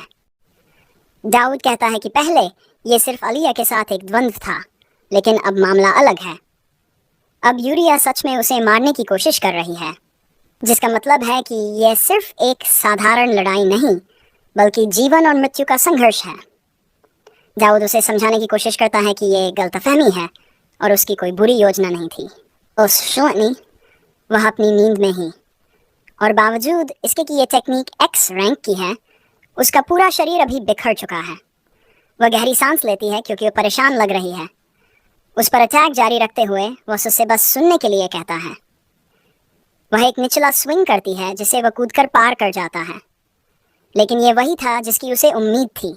जैसे ही वह तुरंत चेन्स को पीछे खींचती है, जिससे वे उसके चारों ओर लहराने लगती हैं। दाऊद कहता है कि शुक्र है, अब उसे पता है कि उसे मार खाने से कैसे बचना है। इस बार जब ब्लेड सीधे उसकी ओर उड़ने लगता है तो वह अपनी आंखें बंद कर लेता है। जैसे जैसे यह करीब आता है, यह उसके चेहरे से कुछ ही दूरी पर रुक जाता है। भाई तो देखने तक को तैयार नहीं कि वह सही था या नहीं, और वह कहता है कि यह दूरी 3 और आधी कदम थी। कोई भी एनिमी जो इस दूरी के अंदर आता है वह किसी भी हालत में हार जाता है, लेकिन इसके बदले वह खुद एक कदम भी आगे नहीं बढ़ सकती। यही है यूरिया के कर्स का तंत्र। अब वह उससे एक कदम आगे बढ़ने के लिए कहती है। वह पूछता है कि वह ऐसा क्यों करेगा, और उसे एहसास होता है कि इस सिचुएशन से बचने का कोई तरीका नहीं है। तभी उसके पेट से आवाज़ आती है जो उसे भी चौंका देती है, और दाऊद कहता है कि यही उसका पर्सनल एरिया है। क्योंकि उसे बाकी सभी से अलग थलग रहना पड़ता है, यहाँ तक कि टीचिंग स्टाफ भी यहाँ ज़्यादा नहीं आता। और वह उससे पूछता है कि क्या वह बिस्किट चाहती है जो एनर्जी रिकवरी का बिस्किट है। वह कहता है कि लोग ऐसी सिचुएशंस में हमेशा भूखे रहते हैं, लेकिन यूरिया कहती है कि वह इतनी आसान ट्रिक्स में फंसने वाली नहीं है, और पूछती है कि क्या वह सच में उसे खाना देकर रिश्वत देने की कोशिश कर रहा है। बिल्कुल, वह बिना किसी हेजिटेशन के तुरंत हार मान लेती है। जैसे ही वह बिस्किट फेंकता है, वह उसे एक डॉग की तरह पकड़ लेती है। वह कहती है कि वह मान लेगी कि यह गलती से हुआ कि वह उसे पकड़े हुए था, और दाऊद कहता है कि वह सच में किसी भूखे इंसान से कम्युनिकेशन नहीं कर सकता। वह एक लंबी सांस छोड़ता है, ये कहते हुए कि वह वहाँ लगभग मर ही गया था। और वह पूछती है कि वह कौन है और यहाँ क्यों आया है। वह यहाँ चोरी करने आया है, लेकिन जाहिर है कि वह उसे ये नहीं बता सकता। तो वह कहता है कि उसे खाना खिलाने के लिए कहा गया था। कोई जिसे वह जानता है, उसने उससे कहा कि उसकी देखभाल करे।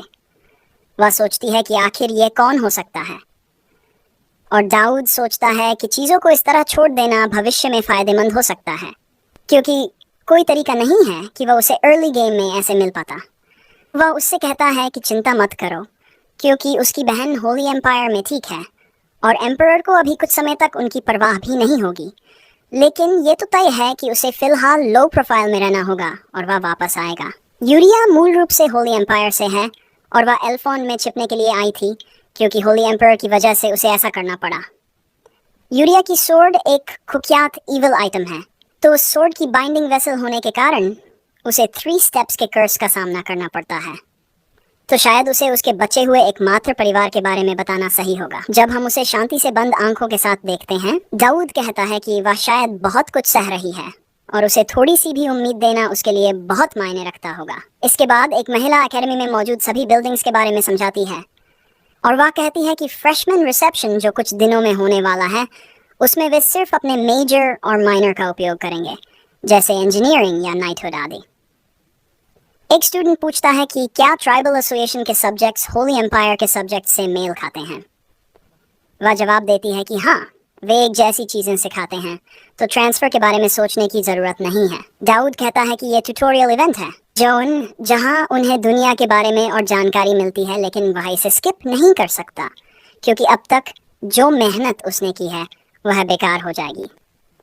आखिरकार हमें पता चलता है कि वह कौन है, और वह हाउस मास्टर ओफिलिया है। एक स्टूडेंट उससे पूछता है कि क्या वह दूर दिखाई देने वाली जगह वॉइड जोन है, और दाऊद बस इस बात से खुश है कि यहाँ ऐसे लोग हैं जो वास्तव में जिज्ञासु हैं, इसलिए उसे खुद बोलने की ज़रूरत नहीं पड़ेगी। ओफिलिया जवाब देती है कि हाँ, और ये एक रिस्ट्रिक्टेड एरिया है, तो अगर तुम वहाँ गए तो सज़ा मिलेगी। दाऊद समझाता है कि वॉइड जोन वह स्थान है जो हेवन और हेल के बीच ऐतिहासिक युद्ध के अवशेष के रूप में बचा हुआ है। ये वही जगह है जहाँ देवताओं के मैसेंजर्स और वे वॉरियर्स जो उनकी पावर्स प्राप्त करते थे ने डीमंस को बांध दिया था, और ये सैकड़ों वर्षों से बना हुआ है। फिर भी डेथ और डिवाइन की ऊर्जाओं के बीच संघर्ष जारी है। ये क्षेत्र अत्यंत महत्वपूर्ण है। अगर कभी डीमंस यहाँ से मुक्त हो गए तो इसके भयानक परिणाम होंगे। इसलिए होली एम्पायर, ट्राइबल अलायंस और एम्पायर ने मिलकर गोल्डन ट्रायंगल, जिसे ट्राइफोर्स भी कहा जाता है, बनाया है ताकि इस स्थिति को नियंत्रण में रखा जा सके। इसमें एल्फोंटिस और अन्य एकेडमीज भी शामिल हैं। लूका फिर अपना हाथ उठाता है और पूछता है कि क्या वे इसे करीब से देख सकते हैं। ओफिलिया जवाब देती है कि सुरक्षा बैरियर के किनारे पर खड़ा रहना अनुमति योग्य है, और उसके अंदर वे सुरक्षित रहेंगे। दाऊद कहता है कि अब यहाँ से उसकी योजना यह होगी कि वह पहले यहाँ से निकले, लंच करे और फिर वापस आए, लेकिन उसे पहले कुछ और करना है। एंजल्स जो पहाड़ों को पलटने और महासागरों को सुखाने के लिए जाने जाते हैं, और उनसे भी एक स्तर ऊपर एक सेराफ ने इस बैरियर को बनाया है, और इसी के कारण एकेडमी इतनी खतरनाक जगह के पास भी सुरक्षित रूप से मौजूद रह सकती है। वह सभी को आगे गाइड करना जारी रखती है। दाऊद पूछता है कि क्या वह सबसे अलग थोड़ा दूर जाकर खा सकता है, क्योंकि यहाँ उसे असहज महसूस हो रहा है, और वह नर्वस होकर हंसता है। ओफिलिया कहती है कि उसके कई क्लासमेट्स उसके बारे में बातें कर रहे हैं, जो अब तक हुई घटनाओं की वजह से है, इसलिए वह समझ सकती है कि वह ऐसा क्यों चाहता है, लेकिन वह उसे चेतावनी देती है कि ज़्यादा दूर मत जाना वरना मुसीबत में पड़ जाएगा। कुछ अन्य स्टूडेंट्स कहते हैं कि वह सिर्फ थोड़ी सी अटेंशन मिलने की वजह से घमंडी हो रहा है, लेकिन असल में ऐसा इसलिए है क्योंकि दाऊद इंसेंस जला रहा है। जैसे ही वह यूनिकॉर्न का पाउडर्ड हॉर्न, फीनिक्स का फेदर और कोरल बेरी का फैन डालता है, हम देखते हैं कि वह वास्तव में धुएं को अपने से दूर हटा रहा है, और वह कहता है कि यह अल्ट्रीमा ऑफ डिविनिटी एक पोर्टेबल थ्यूरेबल है। जैसे ही यह आसमान में एक तरह का सर्कल बनाना शुरू करता है, दाऊद सोचता है कि कहीं उसने कुछ मिस तो नहीं कर दिया। वह कहता है कि वह इतनी दूर सिर्फ इसका इस्तेमाल करने के लिए आया है क्योंकि ये उसे उन अस्तित्वों तक पहुंचने की अनुमति देता है जिन तक आम लोग सपने में भी नहीं पहुंच सकते, और तभी उसके सामने पोर्टल खुलना शुरू हो जाता है। हम कुछ एंजल्स को ये पूछते हुए सुनते हैं कि अलाइड फोर्सेस कहाँ हैं। तभी एक और एंजल उन पर चिल्लाता है उनके काम को लेकर, ये कहते हुए कि उसने उन्हें सब कुछ समतल करने को कहा था, लेकिन उन्होंने बस एक नाली बना दी और छोड़ दिया। फिर वह एक और एंजल से पूछता है कि क्या उसे लगता है कि समतल करने का मतलब खुदाई करना है। वह दूसरा एंजल कहता है कि ज़मीन बहुत सख्त है, और वह जवाब देता है कि उसके हाथ में जो शवल है वह ज़्यादा सख्त है। तभी वे मुड़कर देखते हैं और दाऊद की ओर देखते हैं, सोचते हुए कि वह क्या कर रहा है, क्योंकि वह बस उन्हें घूरे जा रहा है। यह अच्छा है कि वह चुपचाप खड़ा है, क्योंकि ये उसे तंग करने के लिए आने से कहीं बेहतर है। और तभी हम आर्मस्ट्रॉन्ग को देखते हैं जो उससे पूछ रहा है क्यों उसका शवल अब हिल नहीं रहा। दाऊद देखता रहता है कि आर्मस्ट्रॉन्ग इस बंदे पर चिल्ला रहा है। तभी एक ट्रक में सायरन बजने लगता है। वह सबको बताता है कि होली मड और ब्रिक्स आ गए हैं और जल्दी से उन्हें बाहर निकालने को कहता है।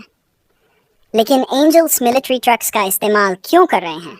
जैसे ही वे इसे अनलोड करना शुरू करते हैं, एक औरत पूछती है कि वह क्लाउड क्रैकर क्यों खा रहा है। वह बंदा पूछता है कि क्या वह ड्राइवर है। वह कहती है कि वह भी एक सोल्जर है और वह उसे कम बात करने और ज़्यादा काम करने के लिए कहता है। आर्मस्ट्रॉन्ग भी सबको जल्दी करने के लिए कहता है। वह औरत से कहता है कि उनके सीनियर्स काम कर रहे हैं। अब एंजल्स सच में मेहनत करने लगते हैं और काम के फ्लो में आ जाते हैं। दाऊद कहता है कि एक वजह है कि एंजल्स बस ऐसे ही कभी भी नीचे नहीं उतरते। अगर तुम एंजल्स का वर्णन करो तो वे किसी तरह की मिलिट्री फोर्स जैसी होंगी। उनके पास एक निश्चित हायरार्की ऑफ रैंक्स और एक चेन ऑफ कमांड होती है, और इस गेम की दूसरी दुनिया के अपने खुद के रूल्स हैं। एंजल्स से मिलना केवल चैप्टर 2 के बाद ही संभव है, और सीधे हाई रैंकिंग एंजल्स के साथ इंटरैक्ट करना उसके बाद ही मुमकिन है। और डॉग जानता है कि वे क्या चाहते हैं, तो ये कुछ बहुत ही सिंपल और बेसिक है। जैसे ही वह खाना निकालता है, ब्रो पूरी तरह फीस्ट कर रहा है। एंजल्स कहते हैं कि वह अभी भी उन्हें देख रहा है, ये सोचते हुए कि आखिर उसने क्या लाया है, क्योंकि वह इतना ज़्यादा खा रहा है। ये सोचने लगते हैं कि क्या उन्हें थोड़ा मांगना चाहिए। तभी दूसरे एंजल्स में से एक निराश होकर कहता है कि वे अभी डिसेंड होने की शर्तें पूरी नहीं कर पाए हैं और उन्हें वापस काम पर लग जाना चाहिए। उन्हें आवाज़ देता है कि उन्हें काम जारी रखने से पहले खाना खा लेना चाहिए, नहीं तो वे थक कर चूर हो जाएंगे। एक स्टेटस विंडो बताती है कि ऑफरिंग ट्रांसमिशन पूरा हो चुका है, और वह उनके विश्व में टेलीपोर्ट हो जाती है। आर्मस्ट्रॉन्ग कहता है कि यह तो उनकी उम्मीद से भी बेहतर है, और सभी को 10 मिनट का ब्रेक लेने के लिए कहता है।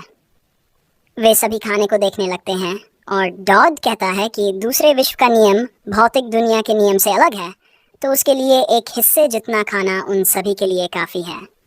थोड़ी देर बाद हम आर्मस्ट्रॉन्ग को गहरी सांस लेते हुए सुनते हैं। वह कहता है कि उसने अच्छा खाया, और यह एक लग्जरी जैसा है जब वे अभी भी काम पर हैं। जब उससे पूछा जाता है कि उसका क्या मतलब है, तो आर्मस्ट्रॉन्ग कहता है कि वे उसके पास ही हैं, और निश्चित ही वह उनके पास कुछ चाहने के लिए आया है, तो वह उसे ब्लेस कर देगा ताकि वह उसे सौंप दे। उसे बस ये बताना चाहिए कि वह क्या चाहता है, लेकिन वह उचित सीमा में होना चाहिए। दाऊद कहता है कि उसे यकीन नहीं हो रहा कि उसे यह सब बिन नेगोशिएट किए मिल रहा है, जबकि उसने दर्जनों नेगोशिएशन कार्ड्स तैयार किए थे।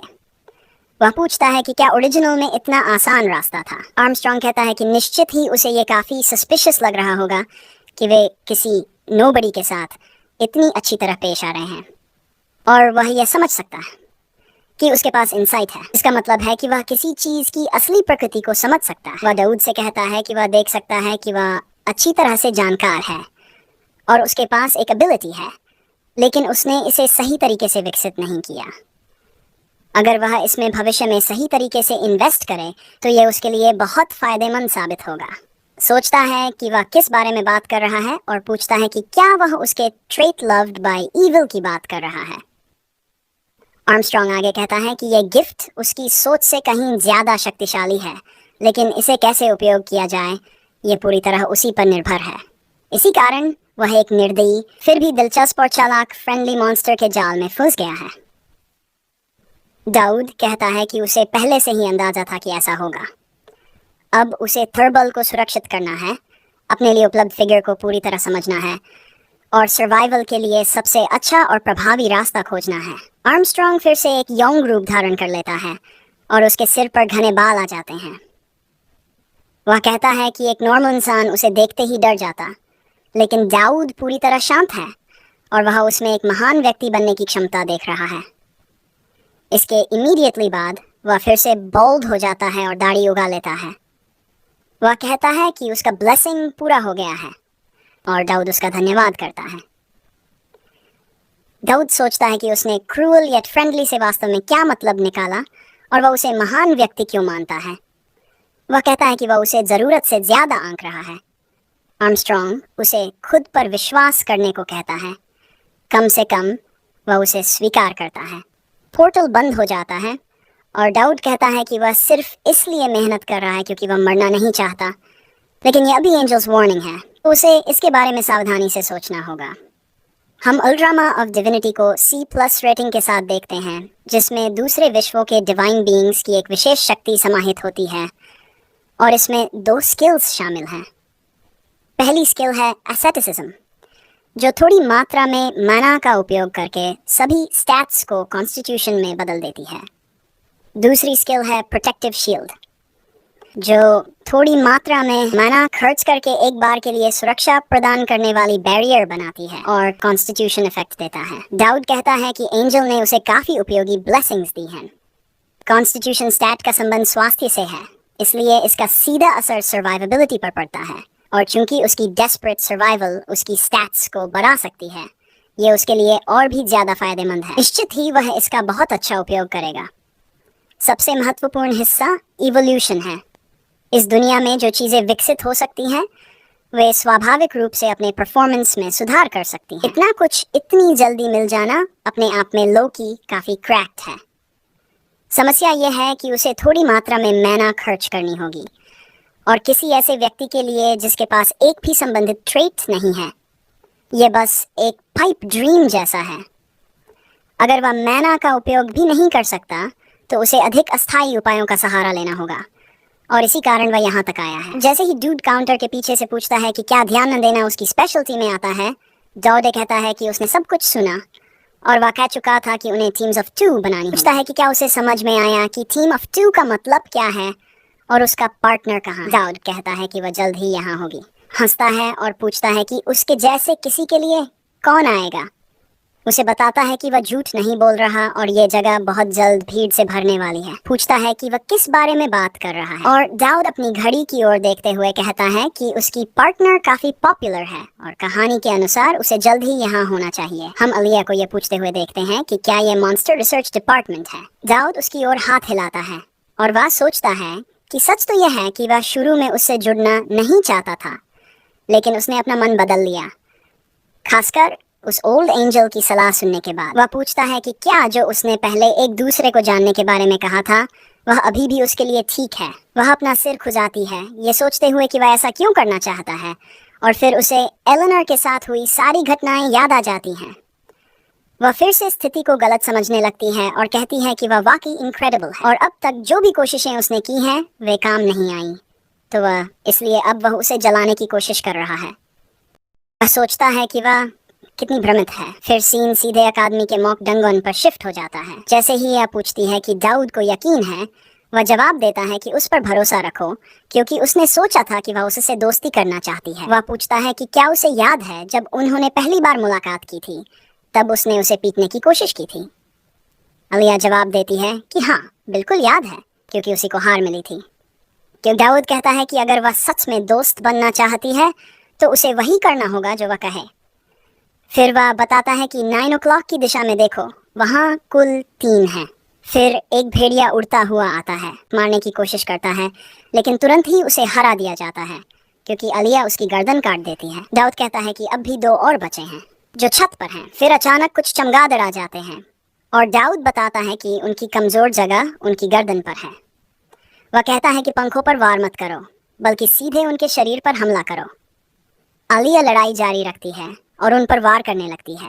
वो कहती है कि उसे आदेश देना बंद करे और खुद भी मदद करे, लेकिन वह मना कर देता है और उसे चेतावनी देता है कि दोनों तरफ से 2 खंजर आ रहे हैं, उसे बस 10 सेकंड तक टिके रहना है। आलिया खंजरों को डिफ्लेक्ट कर देती है और दाऊद उसे अगले खतरे के बारे में बताता है, जिसे वह फिर से काट देती है। दाऊद बिना रुके उसे निर्देश देता रहता है, 1 सेकंड की भी राहत नहीं देता, जैसे कोई प्रो गेमर हो जो डंगन को परफेक्ट तरीके से क्लियर करा रहा। फिर वह उसे पीछे से होने वाले हमले की चेतावनी देता है और अलिया 2 गोलेम टाइप मॉन्स्टर्स के हमलों को ब्लॉक कर देती है।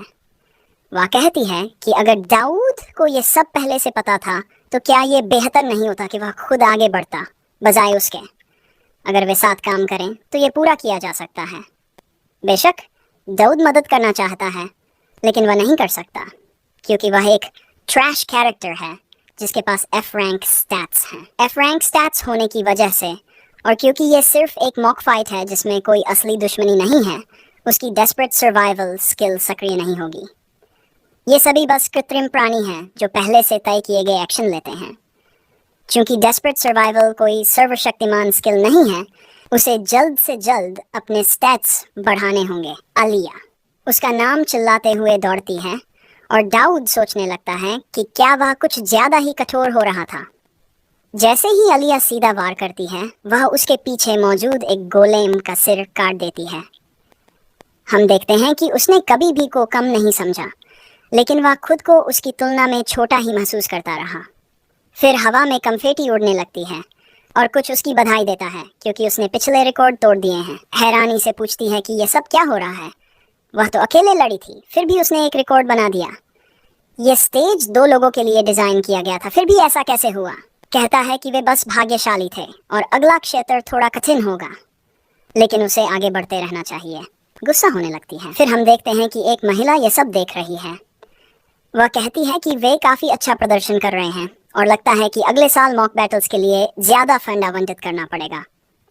फिर हमें डीन ऑफ पर्सी से परिचित कराया जाता है। फिर कॉनराड से पूछती है कि वह क्या सोचता है और वह कहता है कि शायद ये डिपार्टमेंट द्वारा डिजाइन किया गया था। लेकिन उससे भी जरूरी बात यह है कि लगता है दाऊद की किस्मत अच्छी रही और जिस पर उसकी नजर थी वह अच्छा प्रदर्शन कर रहा है। पूछती है कि क्या वह वॉरियर कैंडिडेट की बात कर रहा है। कहती है कि उसकी प्रगति असाधारण रूप से तेज हो रही है और वह निश्चित रूप से ध्यान देने योग्य है। लेकिन कहता है नहीं, उसका ध्यान दाऊद पर है। पर्सी कहती है कि वह एक धोखेबाज है और बस आलिया पर निर्भर हो रहा है। कॉनराड कहता है कि यही दिक्कत है मेजेस के साथ। पर्सी पूछती है कि वह लड़ाई क्यों छेड़ रहा है। कॉनराड कहता है कि वॉरियर कैंडिडेट अकेले कभी भी रिकॉर्ड नहीं बना पाती। कोई भी सामान्य व्यक्ति देख सकता है कि वॉरियर कैंडिडेट ज्यादा मजबूत है और सक्रिय भूमिका निभा रही है, लेकिन असली कुंजी दाऊद के पास है, उसके साथी की पोजीशनिंग। जिस तरह वह आदेश दे रहा है और जिस तरह वह उनका पालन करवा रहा है, वह दिखाता है कि उसकी हर हरकत एकदम सही निर्णय के साथ की गई है। ऐसा लगता है मानो वह हजारों बार युद्ध के मैदान में लड़ चुका हो। वह पर्सी से कहता है कि वह एक शर्त लगाना चाहता है। वे फेंटेनिल को उसकी मना में मिला देते हैं। फिर वे माइक टेस्ट करते हैं और कॉनराड अपना परिचय देता है। वह कहता है कि दोनों को देखने के बाद उसमें रुचि बढ़ गई है। फिर वह बताता है कि उसने और पर्सी ने एक शर्त लगाई है। क्या वे अपने फ्रेशमैन के रूप में बनाए गए रिकॉर्ड को तोड़ पाएंगे? अगर वे ऐसा कर पाते हैं तो उन्हें पर्सी से एक मनचाही चीज मांगने का अधिकार मिलेगा। पूछती है कि वह यह सब उसकी तरफ से क्यों कर रहा है और कॉनराड जवाब देता है कि अगर वे इसे बोझ समझते हैं तो वह उन्हें मजबूर नहीं करेगा। उनका वर्तमान रिकॉर्ड पहले से ही एक अविश्वसनीय उपलब्धि है और उनकी मांग तो शुरू से ही लगभग असंभव थी। दाऊद कहता है कि कोई बात नहीं, क्योंकि वे इतनी छोटी चीज तो कर ही सकते हैं। आलिया सोचती है कि वह क्या कर रहा है और पर्सी बस चिढ़ जाती है, ये कहते हुए कि वह जरूरत से ज्यादा आत्मविश्वासी लग रहा है। कॉनराड कहता है कि वे उसकी सफलता पर शर्त लगा रहे हैं और अब वे शुरू कर सकते हैं। थोड़ी देर बाद हम उस महिला की आवाज सुनते हैं जो हमेशा एलेनोर के साथ होती है। वह पूछती है कि यहाँ क्या हो रहा है। वह कहती है कि उसे समझ में आता है कि एलेनोर यहाँ अपना मन साफ करने आई थी, लेकिन हाल ही में वह इसे जरूरत से ज्यादा कर रही है। फिर वह पूछती है कि आखिर समस्या क्या है। एलेनोर कहती है कि वह कुछ याद करना चाहती थी और जब वह छोटी थी तब उसकी माँ ने उसे ये मूव सिखाए थे, लेकिन अब उसे वे याद नहीं है, इसलिए वह शुरुआत से दोबारा उनका अभ्यास कर रही थी। उसे याद आता है कि हर कोई कहता था कि ट्रिस्टन ब्लड लाइन में एक डीमन बसता है, और उस काले रहस्य की दो बातें कही जाती हैं। पहली, उनके पास मौजूद अमानवीय प्रतिभा। दूसरी, कभी कभी उन पर छा जाने वाला पागलपन, हिंसा के विस्फोटक प्रदर्शन और उनकी मानसिक स्थिति का धीरे धीरे गिरना। यही कारण है कि ट्रिस्टन ब्लड लाइन के लोग अविश्वसनीय उपलब्धियां हासिल करने के बावजूद किसी भी स्थिति का अधिकतम लाभ उठाने में सक्षम होते हैं। और वह कहती है कि फिलहाल उसे कोई भी चीज परेशान नहीं करने वाली। वह लड़की उसे बताती है कि यह उसी जानकारी के बारे में है जिसे एलेनोर ने मिलते ही रिपोर्ट करने के लिए कहा था। वह कहती है कि उसे यह खबर अभी अभी एक जूनियर से मिली है। दाऊद इस समय अगले बैच की वॉरियर कैंडिडेट के साथ है। एलेनोर पूछती है कि क्या वह पक्की है, और लड़की जवाब देती है हाँ, वह इस समय अलिया के साथ है। एलेनोर पूछती है कि क्या इसका मतलब है कि वे एक जोड़ी बना चुके हैं। लड़की कहती है कि ऐसा ही लगता है, क्योंकि मॉक बैटल्स में दो लोगों की टीम जरूरी होती है। एलेनोर कहती है कि ठीक है, और उसे वहां ले जाने के लिए कहती है। लड़की कहती है कि अभी अभी तो उसने कहा था कि उसे कोई चीज परेशान नहीं करने वाली। अपनी तलवार म्यान से बाहर निकालने लगता है। पूछती है कि वह क्या करने की योजना बना रहा है, और कहती है कि वह जानती है कि वह कुशल है, लेकिन ऑल टाइम रिकॉर्ड को तोड़ने की कोशिश करने का कोई मतलब नहीं है। वह कहता है कि हाँ, तो वह कहती है कि उसका सेल्फ कॉन्फिडेंस वाकई कुछ अलग ही है, और पूछती है कि क्या उसके पास इसे करने की कोई अच्छी वजह है। आर्टिफिशियल मॉन्स्टर्स की चाल स्थिर होती है, इसलिए उसके लिए उनकी कमजोरियों को निशाना बनाना आसान होता है, लेकिन ये कुछ ऐसा है जो वह उसे नहीं बता सकता। इसके बजाय वह बस यही कहता है कि यह सब इसलिए है क्योंकि वह उसके साथ है। वह शर्माने लगती है और कहती है कि उसे विश्वास नहीं हो रहा। कॉनराड कहता है कि वह बस यह सुनिश्चित कर रहा है कि वे तैयार हैं या नहीं, और दाऊद कहता है कि वह पूरी तरह से तैयार है। कॉनराड कहता है बिल्कुल सही। अब अंतिम भाग के लिए कठिनाई समायोजित करना संभव है, लेकिन जितना अधिक कठिनाई स्तर होगा उतने अधिक बोनस अंक मिलेंगे। दाऊद कहता है कि इसे सबसे ऊंचे स्तर पर रखो, और पर्सी परेशान दिखती है और कहती है कि उसे इन फ्रेशमैन पर भरोसा नहीं हो रहा। वह कहती है कि उसे इनकी ऊर्जा पसंद है, लेकिन ये कुछ ज्यादा ही हो रहा है। सबसे ऊंचा कठिनाई स्तर लगभग असली युद्ध जैसा है, और इसमें मरने की भी संभावना है। दाऊद कहता है कि फिर भी उसे लगता है कि इसे आजमाने का एक मकसद है। कॉनराड इस फैसले से सहमत हो जाता है। जैसे ही क्षेत्र बदलने लगता है, अलिया घबराई हुई लगती है। दाऊद उसे चिंता न करने के लिए कहता है, क्योंकि अब इसे बदलना संभव नहीं है। पर्सी कहती है कि उसे विश्वास नहीं हो रहा, और कॉनराड कहता है कि वह ऐसे व्यवहार कर रही है जैसे ये पहली बार हो रहा हो, जबकि उन्होंने अपने पिछले फ्रेशमैन के लिए भी यही किया था। पर्सी कहती है कि वह स्थिति पूरी तरह से अलग थी, क्योंकि इस बार वे सच में मर सकते हैं। कॉनराड कहता है देखते हैं, और उसे पूरा भरोसा है कि दाऊद के पास इतना सेल्फ कॉन्फिडेंस होने की कोई वजह जरूर है। भले ही चीजें बहुत ज्यादा खतरनाक हो जाएं, उन्हें बस इतना करना है कि सबको बचा लेना है, जैसे ही मॉन्स्टर्स आसमान से बरसने लगते हैं। कॉनराड कहता है कि इसे स्लॉटर मोड कहा जाता है, और कहता है कि अब उसे खुद को साबित करना होगा। आलिया बस चिड़ी हुई लगती है, लेकिन कहती है कि वह तैयार है। पर्सी गहरी सांस लेती है, उम्मीद करती है कि कुछ गलत न हो। मुझे नहीं पता कि यह बंदा कौन है। दाऊद तैयार है, और स्टेटस विंडो दिखाता है कि खतरा पहचान लिया गया है, और उन्होंने इसे लाइफ रेंडिंग स्तर का खतरा निर्धारित किया है। राइनो मॉन्स्टर अंदर आता है। दाऊद अपनी तलवार पीछे उठाता है, और एक ही वार में राइनो मॉन्स्टर का सिर और उसका कुछ कंधा भी एकदम साफ कट जाता है। कॉनराड पूरी तरह से हैरान है, कहता है कि उसे पता था, और यही वह था जिसका वह इंतजार कर रहा था। वह पर्सी से पूछता है कि क्या उसने ये सब देखा। अलिया कहती है कि उसे पहले से ही पता था, तभी और भी ज्यादा मॉन्स्टर्स उड़ते हुए आते हैं। दाऊद फिर वही करता है, उनके सिर काट देता है और आगे दौड़ता है, एक गोलम को भी मार देता है। पर्सी हैरानी से पूछती है कि ये कैसे संभव है, क्योंकि वह पहले पूरी तरह से बेकार था। कॉनरैड कहता है कि वह बस नाटक कर रहा था, लेकिन वह पर्सी को दोष नहीं देता, क्योंकि अगर उसने पहले अपने स्किल में यह बदलाव न देखा होता तो वह भी उसी तरह प्रतिक्रिया देता। जैसे जैसे समय बीतेगा, मॉन्स्टर्स और भी ताकतवर होंगे, और दाऊद भी, जिसका मतलब है कि वे एक साथ और मजबूत होंगे। अब अलिया भी पूरे जोश में है, और वह और दाऊद दोनों आसानी से मॉन्स्टर्स का सफाया कर रहे हैं। अलिया एक भारी हमला रोकती है और पलटकर वार करती है, जिससे मॉन्स्टर लड़खड़ा जाता है, और वह दाऊद से कहती है कि यही सही समय है। वह उसके कंधे से कूदता है और ट्रिस्टन स्वॉर्ड टेक्निक, जिसे लवोल कहा जाता है, का इस्तेमाल करता है। वह मॉन्स्टर पर वार करता है, उसकी कुछ भुजाएं काट देता है और उसके सीने पर गहरी चोट पहुंचाता है। अनाउंसर फिर उसे बधाई देता है, कहता है कि यह अविश्वसनीय ताकत है और कि दाऊद और अलिया ने अब तक का ऑल टाइम रिकॉर्ड तोड़ दिया है। लेकिन मॉन्स्टर अभी भी मरा नहीं है, वह दाऊद की ओर मुड़ता है। अलिया उसे नीचे झुकने के लिए कहती है, और जैसे ही वह पीछे मुड़कर उसे देखता है, मॉन्स्टर उसके ठीक सामने फट जाता है और कॉनरजन में प्रवेश करता है। वह कहता है कि यह अविश्वसनीय था, और ऐसा लगता है कि उसने एक ऐसा रिकॉर्ड बनाया है जिसे आने वाले कई सालों तक कोई नहीं तोड़ पाएगा। ये सोचना भी अजीब है कि उन्हें ऐसा फ्रेशमैन मिलेगा जो इस तरह से आर्टिफिशियल मॉन्स्टर्स को हरा सके। अलिया खुश होती है कि कॉनरैड आ गया, और वह उसके प्रयासों के लिए उसे धन्यवाद भी देता है। वह पर्सी से कहता है कि उसने बाजी मार ली, और वह कहती है कि यह अच्छा लग रहा होगा। फिर हमें वह कॉन्ट्रैक्ट दिखता है जिसे कॉनरैड ने तैयार किया था, और इसे विजन वेयरहाउस से एक आइटम किराए पर लेने और पर्सी से किसी भी तरह का एक फेवर मांगने का अधिकार कहा जाता है।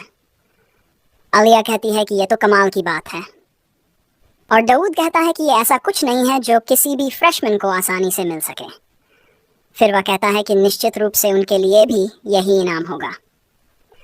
अलिया कहती है कि उसने पहले भी नोटिस किया था, लेकिन अब पूछती है कि वह इतना शांत कैसे है। दाऊद पूछता है कि वह किस बारे में बात कर रही है। वह कहती है कि चाहे कुछ भी हो जाए, वह हमेशा ऐसे व्यवहार करता है जैसे उसे पहले से ही पता था कि ऐसा ही होगा, या ये सब उसकी योजना का ही हिस्सा था। बिल्कुल, ऐसा इसलिए है क्योंकि वह पहले से ही इन चीज़ों के बारे में जानता है। वह उसकी ओर हाथ बढ़ाती है, जिससे वह थोड़ा भ्रमित हो जाता है। वह कहती है कि सभी लड़के अपने दोस्तों के साथ ऐसा करते हैं। वह फिस्ट बम्प की बात कर रही होती है। वह अब भी पूरी तरह से उलझा हुआ लगता है, लेकिन फिर भी कर देता है। जैसे ही उनके नकल्स टकराते हैं, वह मुस्कुराने लगती है, और वह पूछता है कि क्या इतना काफ़ी है। वह कहती है कि वह उसे कल मिलेगी, और फिर दौड़कर चली जाती है। एलेनर कहती है कि उसे समझ नहीं आ रहा कि अलिया दोस्ताना है या बस अजीब। दाऊद कहता है कि उसने भी यही सोचा था। फिर उसे एहसास होता है कि ये एलेनर उससे बात कर रही है, और जैसे ही वह मुड़ता है, वह एलेनर को देखता है। एलेनर फिर दाऊद से पूछती है कि क्या उसे अलिया पसंद है। वह कुछ सेकंड के लिए चुप रहता है और फिर घबरा जाता है, क्योंकि उसकी डेस्परेट सर्वाइवल स्किल सक्रिय नहीं होती।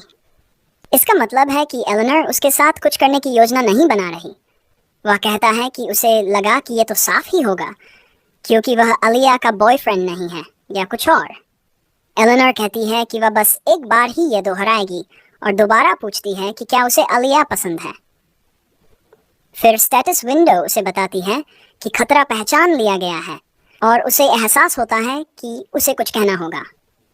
वह एलेनर से कहता है कि अलिया के साथ रहने की उसकी एक बहुत ही साधारण वजह है।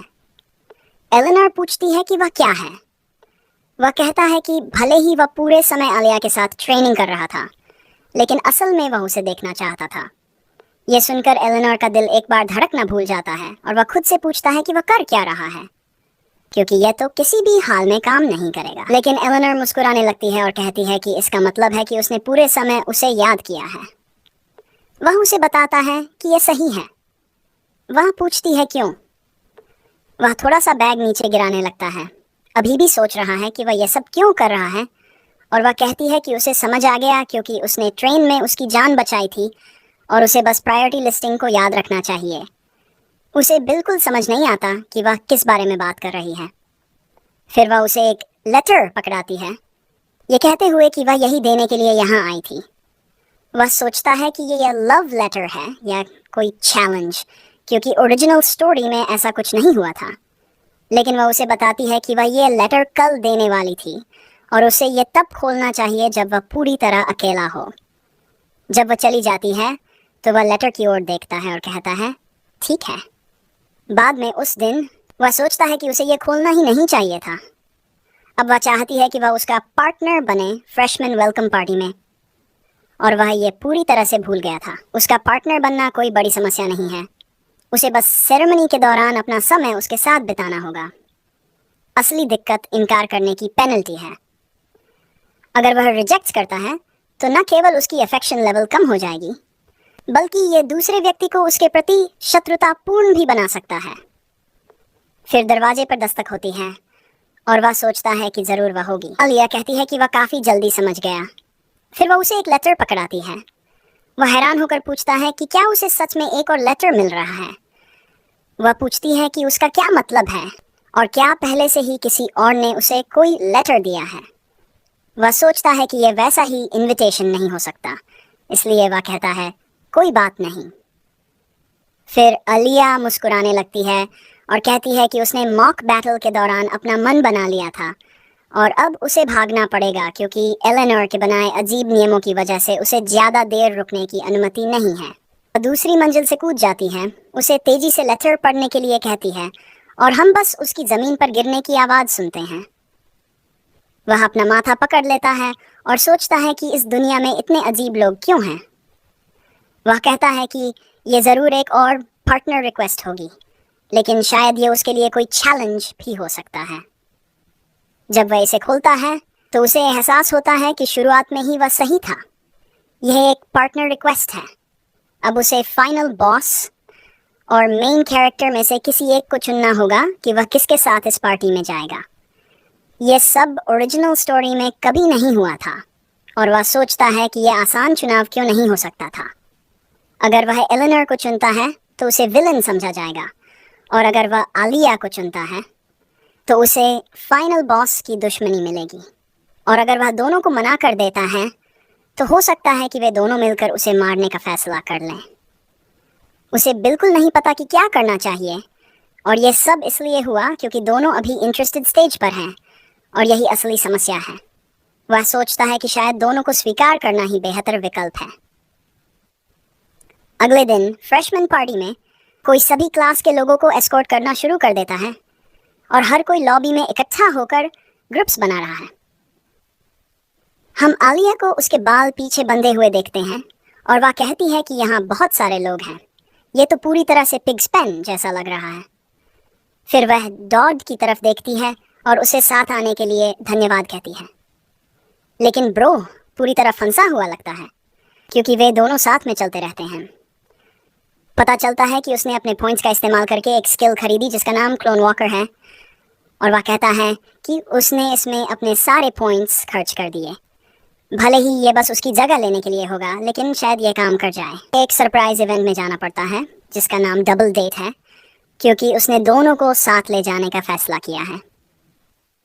लेकिन वह पकड़ा नहीं जा सकता, क्योंकि अगर पकड़ा गया तो पेनल्टी लागू होगी। वह क्लोन की पर्सनालिटी चुनना शुरू करता है और सोचता है कि इतने सारे लोगों के बीच अगर वह पकड़ा गया या किसी ने उसे उसके क्लोन के साथ देख लिया तो सब कुछ बहुत बुरा हो सकता है।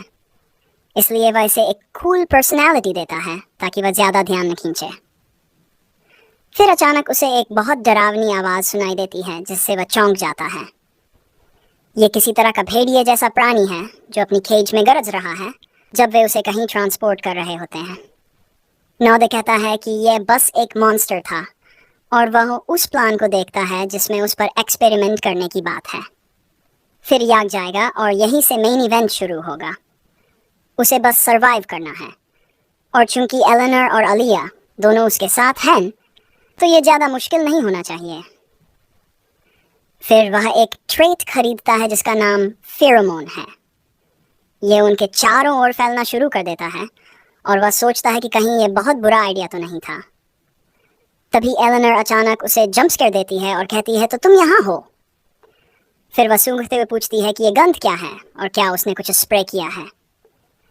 वह कहता है कि बस फूलों की खुशबू अच्छी है, लेकिन वह जवाब देती है कि उसे साफ पता चल रहा है कि यह उसी से आ रहा है, लेकिन यह खुशबू उसे धीरे धीरे थोड़ा पागल कर रही है, क्योंकि वह शर्म से लाल पड़ने लगती है और नजरें फेर लेती है। दोस्त सोचता है कि फेरोमोन्स का मतलब आखिर क्या है और कहता है कि यह कुछ अच्छा नहीं हो सकता। स्टेटस विंडो उसे बताता है कि फेरोमोन्स के इफेक्ट एलेनोर पर लागू हो चुके हैं। टारगेट पूरी कोशिश कर रही है कि वह उसमें दिलचस्पी न ले। फिर वह एक गहरी सांस लेती है और कहती है कि उसे समझ नहीं आ रहा कि उसने अब तक ये नोटिस क्यों नहीं किया, लेकिन वह उससे कहीं ज्यादा मैनली है जितना उसने सोचा था। वह तुरंत कहता है कि उन्हें इवेंट के लिए निकलना चाहिए और साथ में पास के फूड स्टॉल्स भी देख सकते हैं। वह कहती है कि वह लीड करे और वह सोचता है कि अब तक क्लोनिया ऊपर जा चुके होंगे और उसे यह सुनिश्चित करना होगा कि उनका सामना उनसे न हो। फिर हम देखते हैं कि एलेनोर एक और बार गहरी सांस लेती है और खुद को शांत रहने के लिए कहती है। वह सोचता है कि उम्मीद है कुछ गलत नहीं होगा, शायद अगर वह इसी तरह जारी रखे तो कुछ नहीं होगा। उसे और उसके क्लोन को बस दोनों को एस्कॉर्ट करना है। वह एक बार फिर कहता है कि उन्हें कुछ स्नैक्स लेने चाहिए और एलेनोर कहती है ठीक है। फिर वह कहता है कि उन्हें वाइल्ड बोर स्क्यूअर्स ट्राई करने चाहिए और जाहिर है कि वह सोचता है कि ये एलेनोर के लिए ठीक नहीं होगा, क्योंकि वह अपनी फिगर का ध्यान रखना चाहती है। लेकिन इसके बजाय वह पूछती है कि उसे कैसे पता चला कि उसे ये पसंद है और क्या ये सिर्फ एक संयोग है। बिल्कुल, ये सिर्फ संयोग ही है। फिर वह सोचता है कि शायद अगर वह दिखाए कि उसे बोर मीट पसंद नहीं तो अच्छा रहेगा, लेकिन वह पूछती है कि क्या उसे इसे खाने में दिक्कत हो रही है। अब उसे पूरी कोशिश करनी होगी कि उनका रिश्ता संतुलित बना रहे और दूरी भी वैसी ही बनी रहे। उसे ये भी सुनिश्चित करना होगा कि आलिया उनसे जितना हो सके उतनी दूर रहे। आखिरकार वे एक एक्सेसरी शॉप पहुंचते हैं और एलेनोर पूछती है कि क्या उसे कुछ चाहिए। वह कहता है नहीं, लेकिन फिर जोड़ता है कि वह उसके लिए कुछ खरीदना चाहेगा। वह सबसे बेकार चीज ढूंढता है ताकि एलेनोर की अफेक्शन कम कर सके और उसे एक बटन दिखता है। वह कहता है कि यह अच्छा लग रहा है और पूछता है कि वह क्या सोचती है, लेकिन जाहिर है वह कहती है कि उसे वास्तव में अपने एक यूनिफॉर्म के लिए एक बटन चाहिए था। Bro is cooked. कुछ समय बाद वह पूछती है कि क्या उसने कोई मेजर चुना है और वह कहता है कि वह थियोलॉजी मेजर करने जा रहा है। वह उसे बताती है कि उसे अपने फैसले पर दोबारा विचार करना चाहिए, क्योंकि उसकी टैलेंट के साथ अगर वह नाइट्स में शामिल नहीं होता तो यह एक बहुत बड़ी बर्बादी होगी। वह कहता है कि थियोलॉजी डिपार्टमेंट में एक चीज है जो वह सीखना चाहता है और उसने यह रास्ता एक खास वजह से चुना है। वह पूछती है कि आखिर वह चीज क्या है, तो वह जवाब देता है कि जो चीज उसके लिए सबसे प्रेशियस है, उसे बचाने के लिए उसे इसकी जरूरत है। वह पूछती है कि वह क्या बचाना चाहता है। जाहिर है उसके लिए यह उसकी लाइफ और एलेनोर का डाउनफॉल है। होली स्किल्स उसकी सर्वाइवल के लिए परफेक्ट है और वे उसके मन चाहे एंडिंग को पाने के लिए बेहद ज़रूरी हैं। तो वह उसे बताता है कि जब से वह छोटा था तब से एक चीज़ है जिसे वह बचाना चाहता है। यह सीक्रेट सोसाइटी इंसिडेंट है जो भविष्य में होगा, क्योंकि बॉस असामान्य रूप से होली स्किल्स के खिलाफ कमज़ोर है। वह पूछती है कि क्या यही वजह है कि वह उसके साथ जुड़ा हुआ है। उसे ट्रिस्टन फैमिली के कर्स के बारे में अच्छी तरह पता है। वह उस कर्स की बात कर रही है जो उनके परिवार के सभी सदस्यों को पागल बना देता है, और इसे रोकने का एकमात्र तरीका मेंटल ट्रेनिंग है। वह पूछती है कि क्या डॉड इसके समाधान के बारे में जानता है। वह उसे बताता है कि ये एंजल्स ब्लेसिंग है। ये एक मिरेकल है जिसमें 2 आर्चएंजल्स एक अकेले व्यक्ति को अपनी ब्लेसिंग देते हैं, या कम से कम ऐसा कहा जाता है। वह कहती है बिल्कुल सही, और यही वजह है कि यह सब इतना मुश्किल है। इसी कारण ट्रिस्टन्स की तमाम उपलब्धियों के बावजूद लोग उनसे डरते रहते हैं। वह पूछती है कि वह उससे इतना करीब कैसे रह सकता है, और हर बार जब कोई उसे असैसिनेट करने की कोशिश करता है तो वह वहीं क्यों होता है। वह बस उसके असली इरादे जानना चाहती है। वह कहता है कि जो चीज़ वह बचाना चाहता है इट्स यू। वह सोचती है कि आखिर वह उसके लिए क्या है कि वह उसे बचाना चाहता है। तब वह कहता है कि अगर उसने ऐसा नहीं किया तो वह मर जाएगा। वह संदेह से उसकी ओर देखती है लेकिन वह जोर देकर कहता है कि यह सच है और इसके पीछे कोई और कारण नहीं है। वह गहरी सांस लेती है और कहती है कि उसे पहले से ही पता था, वह सच में एक अजीब इंसान है। वह जवाब देता है कि उसे यह बात कई बार कही जा चुकी है। फिर वह भी राहत की सांस लेता है क्योंकि उसका प्लान काम कर गया। उसने उससे कोई झूठ नहीं बोला क्योंकि ये पूरी सच्चाई थी और उसे उम्मीद है कि इस से उसकी जिज्ञासा शांत हो जाएगी। फिर सीन कट होता है और अब हम अलिया को देखते हैं, जो भी सोच रही है कि डॉड बहुत अजीब है। जब वे केज्ड मॉन्स्टर्स के पास से गुजर रहे होते हैं तो वह सोचती है कि वह ज़्यादा बात क्यों नहीं कर रहा। क्या वह उससे नाराज़ है या कुछ और? वह पूछती है कि वे बेसमेंट में कैसे पहुंचे, लेकिन फिर खुद ही सोचती है कि उसे ट्रिस्टन फैमिली के बारे में जानने के लिए डॉड के और करीब जाना होगा।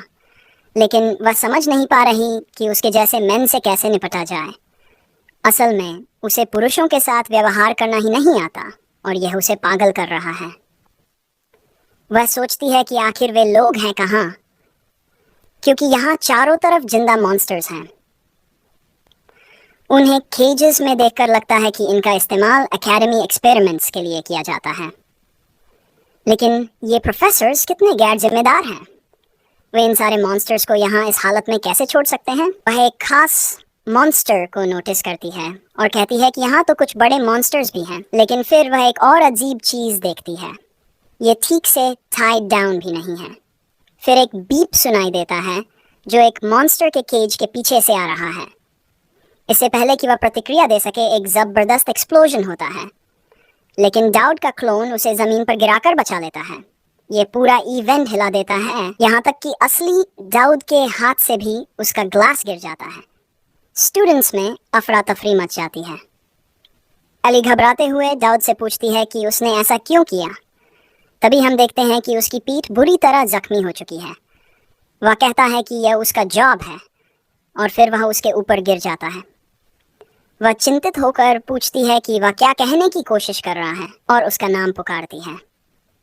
लेकिन अब मॉन्स्टर्स ठीक उसके सामने खड़े हैं और उसे चीरने के लिए तैयार हैं। वह केजेस में से एक बार उठाती है और गहरी सांस लेते हुए डॉड को बचाने के लिए उसे धन्यवाद देती है। फिर वह कहती है, अब मेरी बारी है तुम्हें बचाने की। अब मेन क्वेस्ट ट्रिगर हो जाता है। इन मॉन्स्टर्स को ख़त्म करना ज़रूरी है। अगर बहुत ज़्यादा लोग मर जाते हैं तो डाउड को एक भयंकर पेनल्टी मिलेगी और रिवॉर्ड के रूप में उसे एक्सक्लूसिव इक्विपमेंट मटेरियल्स मिलेंगे। डाउड तुरंत एलेनर से कहता है कि उसे कुछ ज़रूरी काम करना है, उसे एक प्रीस्ट को ढूंढना है। एलेनर उसे रोकने की कोशिश करती है, लेकिन वह उससे विनती करता है कि स्टूडेंट्स को बचाना सबसे ज़रूरी है। फिर सीन कट होता है और हम अलिया को ज़ोर ज़ोर से सांस लेते हुए देखते हैं। डाउड अपने क्लोन को वापस बुलाता है और उससे पूछता है कि क्या ये सारे मॉन्स्टर्स थे। अलिया राहत की सांस लेते हुए कहती है, भगवान का शुक्र है कि तुम जाग गए। अब उसकी अफेक्शन लेवल से बढ़कर इंटरेस्ट में बदल जाती हैं और इसके साथ ही मेन सिनेरियो भी बदल चुका है। वह कहती है कि उसने एक बड़े मॉन्स्टर को मिस कर दिया। डाउड कहता है कि ये ज़रूर वही बेयर होगा जो पहले दिखा था। आलिया कहती है कि वह शायद फर्स्ट फ्लोर पर कहीं होगा और वे उसे जल्दी रोक सकते हैं, लेकिन उसे लगता है कि उसे थोड़ा ब्रेक लेना पड़ेगा। वह पूछता है कि क्या वह ठीक है, लेकिन उसे मेन सिनेरियो पर ध्यान केंद्रित करना होगा। अगर वह असफल होता है तो उसे एक बहुत बड़ी पेनल्टी मिलेगी, इसलिए उसे हर हाल में इसे रोकना होगा। फिर हम उस विशाल मॉन्स्टर को देखते हैं जिसके बारे में डाउड चिंतित था। एक टीचर कहता है कि उन्हें तब तक रुकना होगा जब तक प्रोफेसर्स और नाइट्स नहीं आ जाते, ताकि उनकी बैरियर न टूटे। लेकिन जाहिर है उनकी एक भी नहीं चल रही है। एक प्रीस्ट से कहता है कि वे एंजल्स ब्लेसिंग का उपयोग नहीं कर सकते। एलेनोर कहती है कि ये कितना दयनीय है कि वे खुद को प्रीस्ट कहते हैं। प्रीस्ट कहता है कि ये शब्द बहुत कठोर है, लेकिन कोई बात नहीं, क्योंकि उसका बोल कट हीरे से भी ज़्यादा सख्त है, इसलिए ये उसे प्रभावित नहीं कर रहा। और नाइट्स बस कुछ ही समय में पहुंचने वाले हैं, इसलिए वे उनका इंतज़ार कर सकते हैं। यही वजह थी कि उसने मॉन्स्टर्स पर एक्सपेरिमेंट करने से रोकने की कोशिश की थी। उसे पहले से ही पता था कि ट्रिस्टन फैमिली को ये अधिकार कभी नहीं देने चाहिए थे। एलिनोर को गुस्सा आने लगता है। तभी दाऊद उसका पेंडेंट योइंक करता है और बेयर की तरफ दौड़ पड़ता है। प्रीस्ट उसे चिल्लाकर कहता है कि उसे यह वापस लाना होगा। फिर वह पूछता है कि आखिर वह लड़का है कौन, और क्या उसे पता भी है कि असली ब्लेसिंग क्या होती है। आश्चर्य से उसकी ओर देखती है, दौड़ता रहता है, और इसी दौरान उल्ट्रामा ऑफ डिविनिटी प्रीस्ट के रोजरी के साथ कंबाइन हो जाता है। अब वह इससे एसेटिसिज्म और होली शील्ड भी उपयोग कर सकता है। उसे बताता है कि स्थिति बेहद खतरनाक है और यह उसकी जान के लिए भी खतरा बन सकती है। अब उसकी स्किल एक्स रैंक पर एक्टिवेट हो चुकी है। वह बेयर के नीचे से फिसलता हुआ निकलता है, जिससे बेयर पलटकर उसकी तरफ देखने लगता है। बाकी लोग पूछते हैं कि वह भाग क्यों नहीं रहा। वह कहता है कि वह बस कुछ समय बाय करने की कोशिश कर रहा है ताकि वे सभी स्टूडेंट्स को यहाँ से बाहर निकाल सकें। जैसे ही बेयर उस पर हमला करता है, एसेटिसिज्म स्किल की वजह से उसकी सारी अतिरिक्त स्टैट्स कॉन्स्टिट्यूशन में कन्वर्ट हो जाती हैं। दाऊद अपना हाथ आगे बढ़ाता है और एक होली बैरियर एक्टिवेट करता है। उसके चारों ओर पंखों का एक एम्ब्रेस बनता है, जिससे वह बेयर के हमले को रोकने में सफल होता है। लेकिन यह अब भी उसके लिए बेहद दर्दनाक लग रहा है। बाकी सभी स्टूडेंट्स हैरान होकर पूछते हैं, क्या यह एंजल्स ब्लेसिंग है? बेयर लगातार दाऊद पर हमला करता रहता है, एक के बाद एक वार करता है, लेकिन कोई भी हमला उसकी होली बैरियर को भेद नहीं पा रहा। वे सब सोच रहे हैं कि एक साधारण स्टूडेंट ये सब कैसे कर सकता है। ये देखकर एलेनोर को भी यकीन नहीं हो रहा और बोलकर ट्वीकिंग करने लगता है। एलेनोर कहती है कि अब तक जो कुछ भी हुआ है उसके बाद उसे कोई हैरानी नहीं हो रही, क्योंकि उसने दाऊद को कई बार अपनी हरकत छिपाते हुए देखा है। बोलकत कहता है कि ये मॉन्स्टर तो जरूर बहुत वीक होगा जो इस बैरियर को तोड़ नहीं पा रहा, और वह लड़का जो इसे प्रोजेक्ट कर रहा है वह भी एक इडियट ही है। फिर वह एलेनोर से पूछता है कि क्या वह सच में उसकी मदद नहीं करने वाली, जबकि वह एक प्रोफेसर है। एलेनोर जवाब देती है कि क्या वह खुद इस स्थिति में मदद कर रहा है। वह कहती है कि जब वह खुद कुछ नहीं कर रहा तो उसे इतनी यापिंग करने की ज़रूरत नहीं मारती है। वह कहती है कि वह उनके लिए पूरी तरह से यूजलेस था। वह पूछती है कि इतनी देर क्यों लगा दी। आलिया कहती है कि वह तहखाने में बेहोश पड़ी थी और अभी अभी ऊपर आई है, लेकिन दाऊद इस तरह से ब्लेसिंग का इस्तेमाल कर रहा है जबकि वह बैटल प्रीस्ट भी नहीं है। कहा जाता है कि इसे इस्तेमाल करने के लिए कम से कम 10 साल की ट्रेनिंग करनी पड़ती है। तो फिर यह कैसे संभव है? वह सोचती है कि क्या होली एनर्जी को ट्रेन करने में सच में 10 साल लगते हैं, और उसे दाऊद की सारी बातें याद आने लगती हैं। वह थियोलॉजी सीखना चाहता था, क्योंकि अगर वह एलेनोर की रक्षा नहीं करता तो वह मर जाएगा, और उसके पास इसके अलावा कोई और कारण नहीं था। आलिया कहती है कि भले ही ये एक स्टोर्ड ब्लेसिंग हो, फिर भी उसकी क्षमता पर एक लिमिट होनी चाहिए थी। तो यह सब करना एलेनोर के लिए कितना अच्छा है ना? पूछती है कि वह किस बारे में बात कर रही है, लेकिन आर्टिस्ट को पता है कि वह क्या कर रहा है। एलिया आगेती है कि दाऊद ये सब ट्रिस्टन फैमिली और एलेनोर के लिए कर रहा है, अब भी हम लोग को रोकता जा रहा है। एलिया कहती है कि अगर ऐसा नहीं होता तो उसके पास ये सब करने का कोई कारण नहीं होता। एलेनोर कहती है कि उसे शुरुआत से ही ऐसा लग रहा था। फिर हम एक मेटाफोर देखते हैं। एक अंधेरे कमरे में बैठी है, पूरी तरह डिप्रेस्ड, लेकिन कोने में थोड़ी सी लाइट चमक रही थी। जैसे जैसे वह रोशनी के करीब आती है उसे एहसास होता है कि ये दाऊद के अलावा कोई और नहीं था। वह अपनी ब्लेड निकालती है और कहती है कि वह सच में बहुत स्ट्रेंज इंसान है।